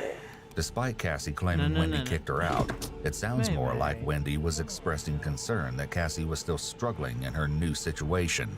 In fact, according to Chris Bjorge, the family had already agreed upon a solution. So I spoke to Cassie a couple times, and I said, "Hey, kid, I don't know if you remember Uncle Chris or not. I held you a couple times when you were a baby. No, put your feet in." And she said, "Well, I got a couple more toads I got to take care of. There's so many things that are going on." And I said, "Okay, well, how about you come in and live with us?" Chris and Cassie seemed friendly and agreeable to moving in with him and his wife in Florida. However, he shared that Wendy and Randall did not mention just how dangerous her behavior and aggression towards them had become. As it turned out, Cassie never did make it to Florida, instead running off with Johnny. And this wasn't the first time Cassie had run away from her grandparents. Wendy reported Cassie missing once before when she disappeared with her ex-boyfriend Tyler and was gone for over a month. When Cassie took off again, this time with Johnny, her grandparents might have expected a similar scenario to play out, ending with Cassie's eventual return. For the next few days, it did. Cassie lived with Johnny in his car, and it wasn't until one particular conversation that the dominoes of disaster started to fall. Dominoes of disaster. So I guess when do you decide to go back to your grandparents' house in the middle of the night? It was a couple days after, 2 or 3 days. Mm-hmm. You remember Saturday, Sunday? You have an exact? I don't really remember. I didn't really even know what day it was that we went into the house. And before you did that, did you and Johnny meet up somewhere at a park or something to talk about what was going on? We went to Peace Ridge Park and we talked about it. At first, it wasn't my idea at first. Go get in your chair. How did you Your chair? I guess what was said? How did you even bring up? What was the context? He first asked me, "Are you afraid to die?" And I said no. And then I asked him, "Are you afraid to die?" And he said no. And he was just talking What about do you- how we what could is like your run away problem? together, you know, that kind of like dream. And he asked me, he was like, Here's "Would your you kill your grandparents?" And I kind of like hesitated for a minute, and I was like, "Why?" And he was just like, "I don't know. I mean, he knows probably everything that I've been through with all of my family, and he understands that, you know, like, all I really wanted to do was just kind of get away from everything, kind of just move on with myself. Like, I wasn't having a good relationship with my grandparents. Like, it started getting really bad, you know, like, I got a charge from them because, you know, like, I fought them, you know. I might have broken, like, my grandpa's rib when, you know, for that charge for simple assault and simple battery, you know. And it just got really worse. Cassie uses the phrase "you know" a lot here, and it's a way for her to try to convince them that they should understand her actions. Was your mom ever part of the plan? Of killing them? I wanted to. Was it something you and Johnny Come discussed, on, or man, something you just sit. thought of? Well, I mean, we did discuss it, but spin then around. Johnny was like, "No, we can't waste our time on them." I was okay, but I wanted to. Johnny kind of told you not 19 to. million. That it Oh wouldn't my Be god. beneficial. Yeah, because, you know, I don't know what's really going on with my parents. You know, I mean, we drove over by their house and everything. They have a new car. You know, No, you're I off don't my know desk. what guns they have in their house. You know, I don't really know what's going on inside their house. What? So, I mean, I don't know. You didn't know what Get you off would be my met desk. with. Come Yeah, I didn't. Whereas your grandparents, you knew it was kind of a safe bet. Hush. With the victims chosen, all that remained was for Cassie and Johnny to iron out the Silly. details of their evil plan. How we started talking about it was like we started out like with, you know, what time should we go to the house? How are we gonna do this? You know, like what you know, materials do we need to, you know, do this?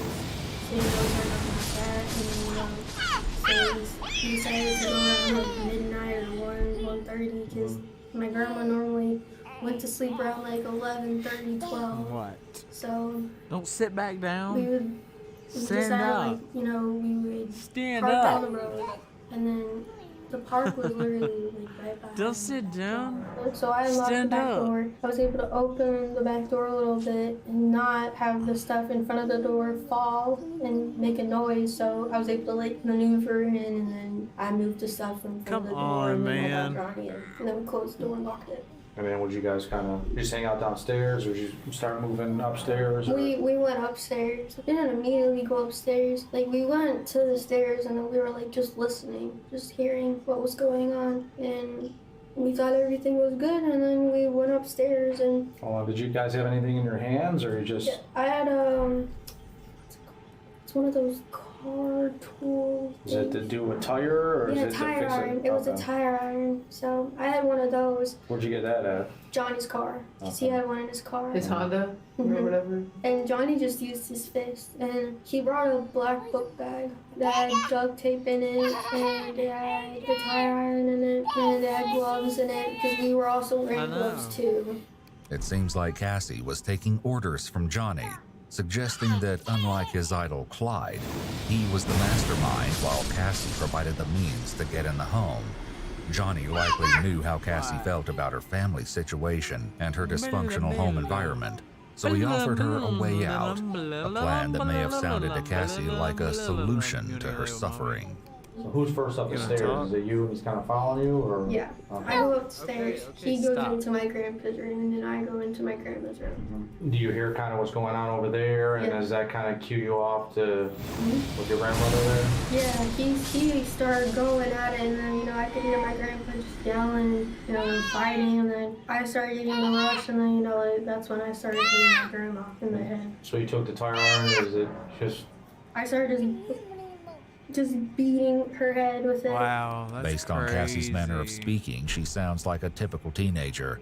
But at the same time, she's completely emotionally like this detached boat. from the incident and from her horrific actions, which some may point out as being psychopathic.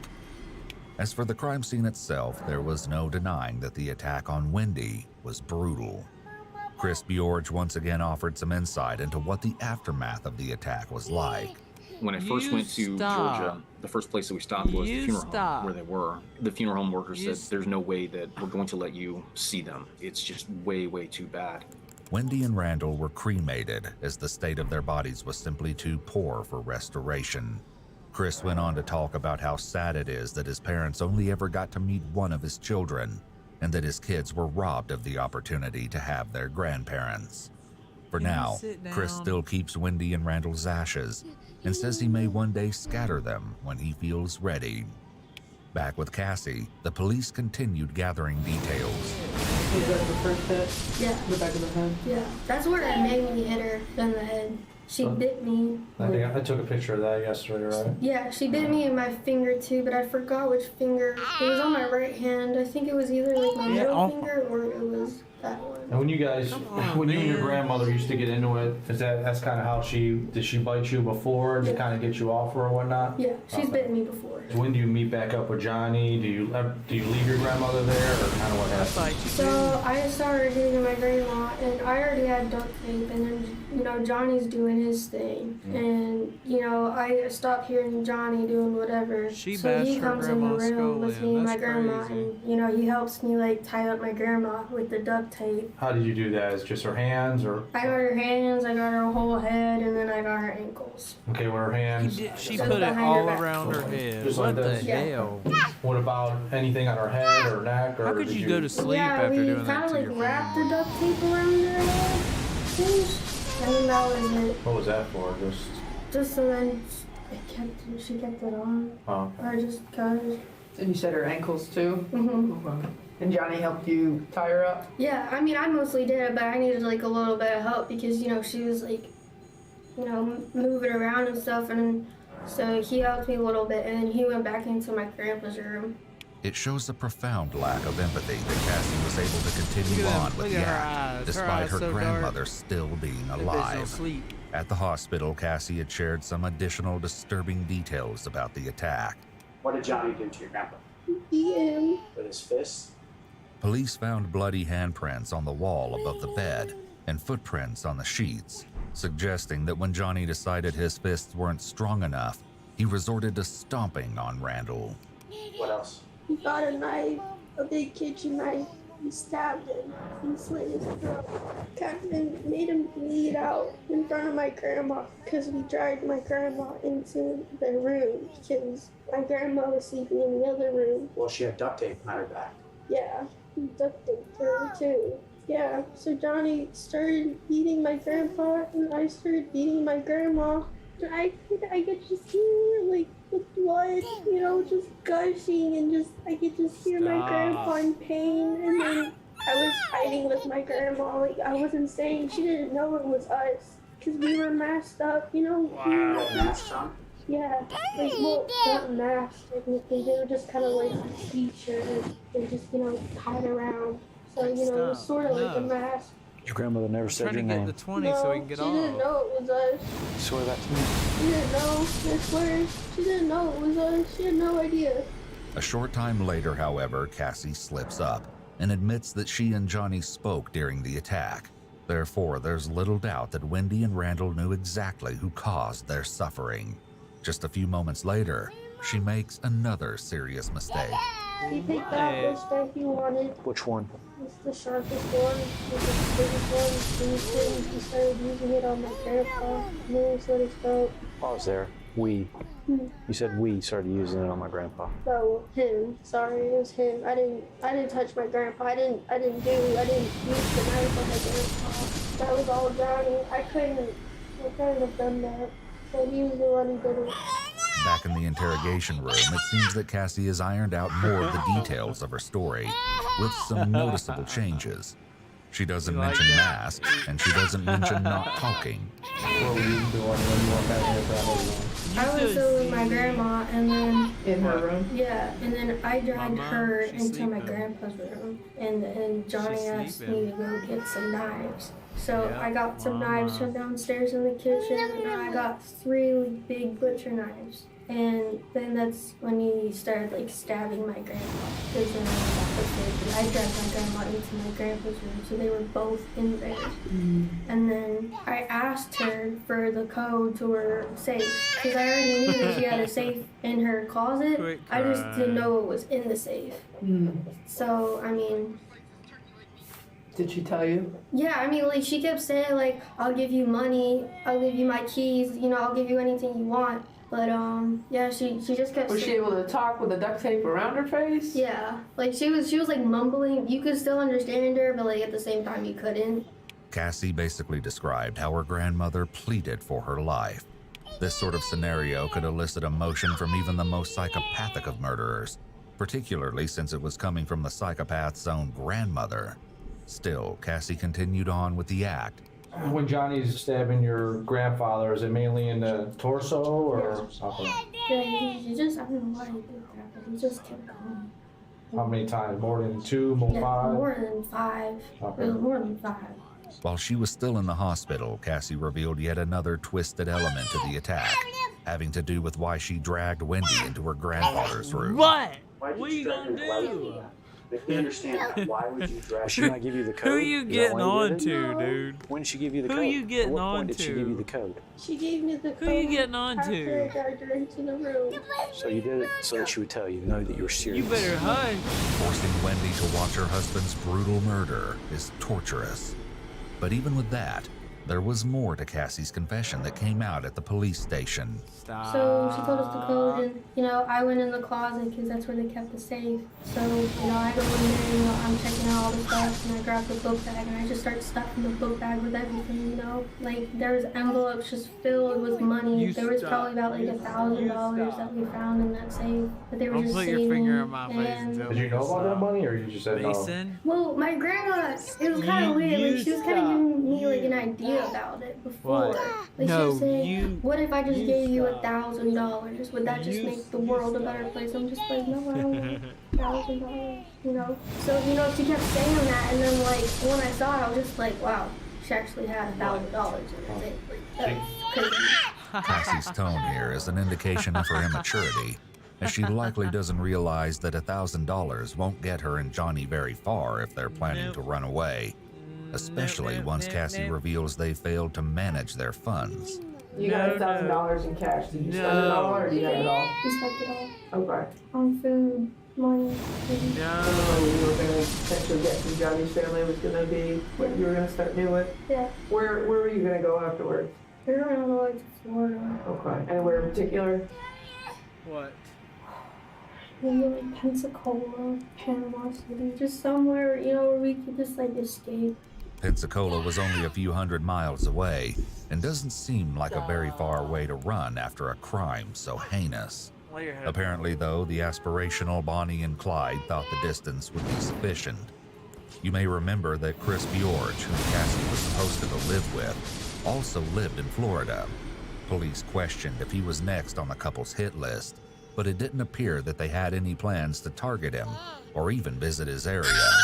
You guys put that stuff in the bag, and then basically Johnny's in your grandpa's room with your grandpa and your grandma in the room. Do you come back in there and say, hey, I got the stuff? Or what? Okay. Yeah, I go back into the room and I tell him that I got the stuff. Why you gotta and scream? after that, he slits my grandpa's throat.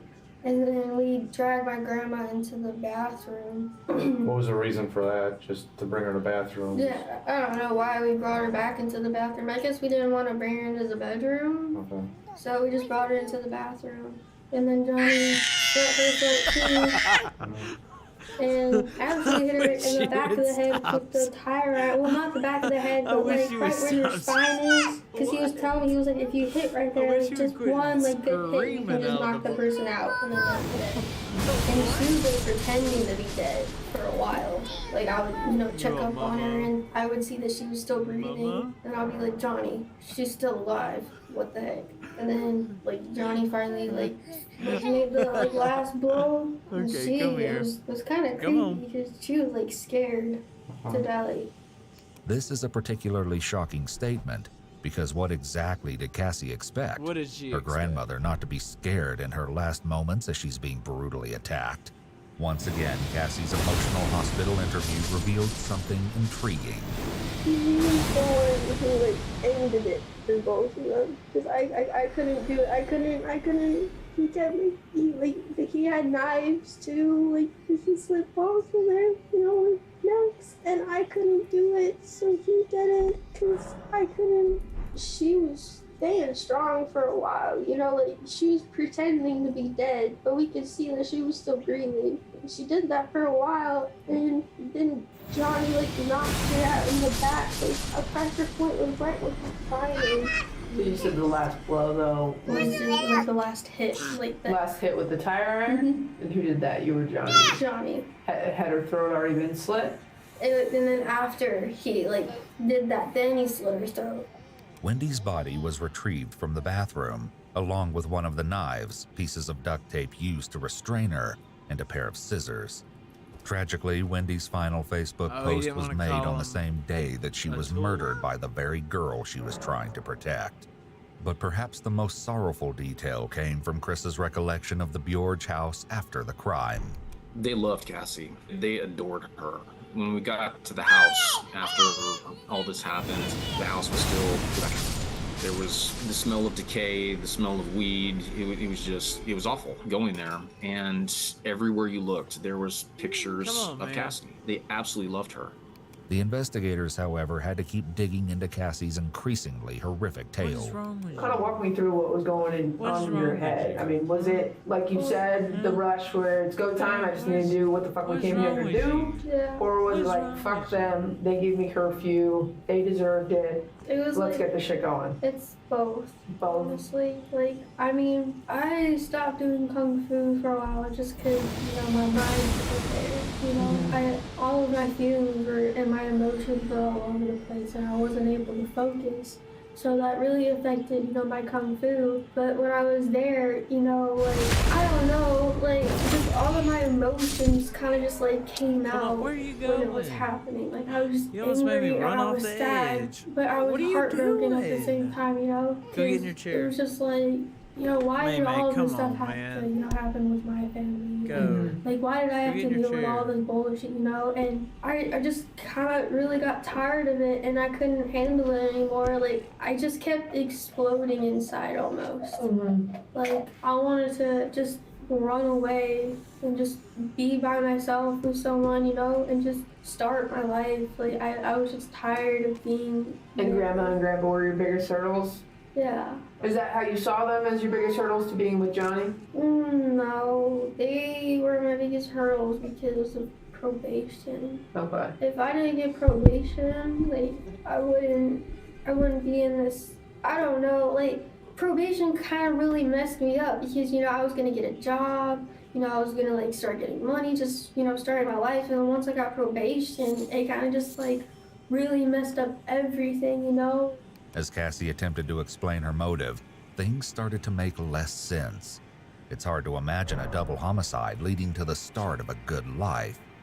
Additionally, Cassie mentioned several times that she wanted to get away from her family, but never explains why she needed to murder them in order to accomplish this. She could have easily disappeared with Johnny to another city or state. What was likely stopping her was money, or lack thereof. She makes it sound like her grandparents were a barrier, stopping her from getting away once and for all. But really, it seems that Cassie needed to kill them in order to get the cash she suspected they had in the safe. Obviously, when you guys were done with everything, you had some blood on you, I bet. Yeah, I had some blood on my face. Okay. Did you change clothes? Yeah. Were you in the house when you changed your clothes? Yes. You had extra clothes because you lived there. Yeah. And what about Johnny? Did Johnny have to change clothes? Yes. Or what'd you guys do with those clothes? We put them in a trash bag, and I think we left the trash bag in my grandpa's car. Okay. With the knives that he used.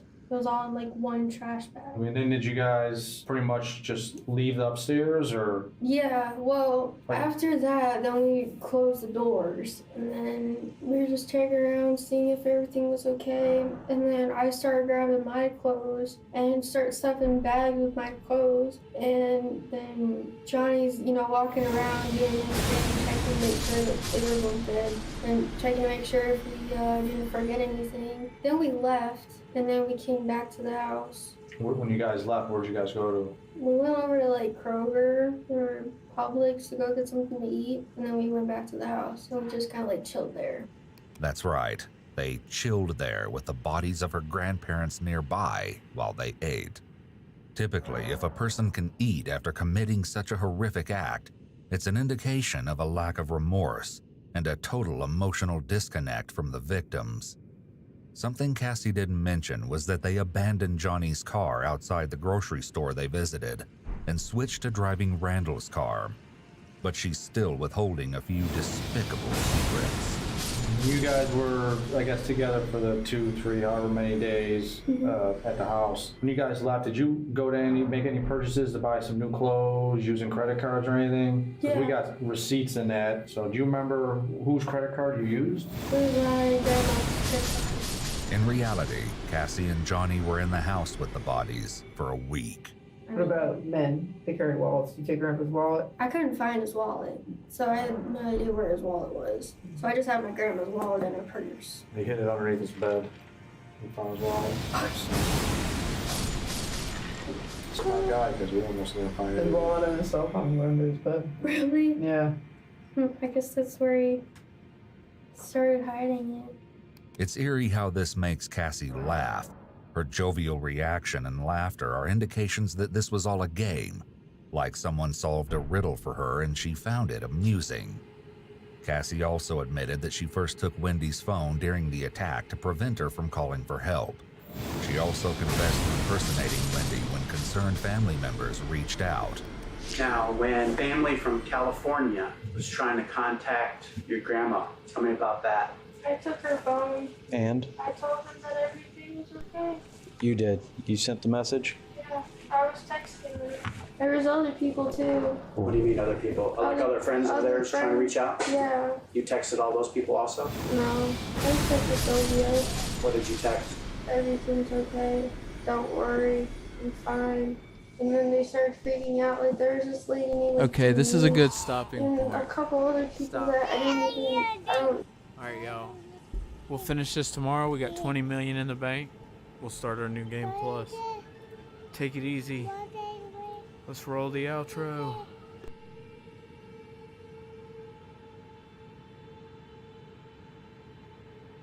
Legends never die. When the world is calling you, can you hear them screaming out your name? Legends never die. They become a part of you. Every time you bleed for reaching greatness, relentless, you survive.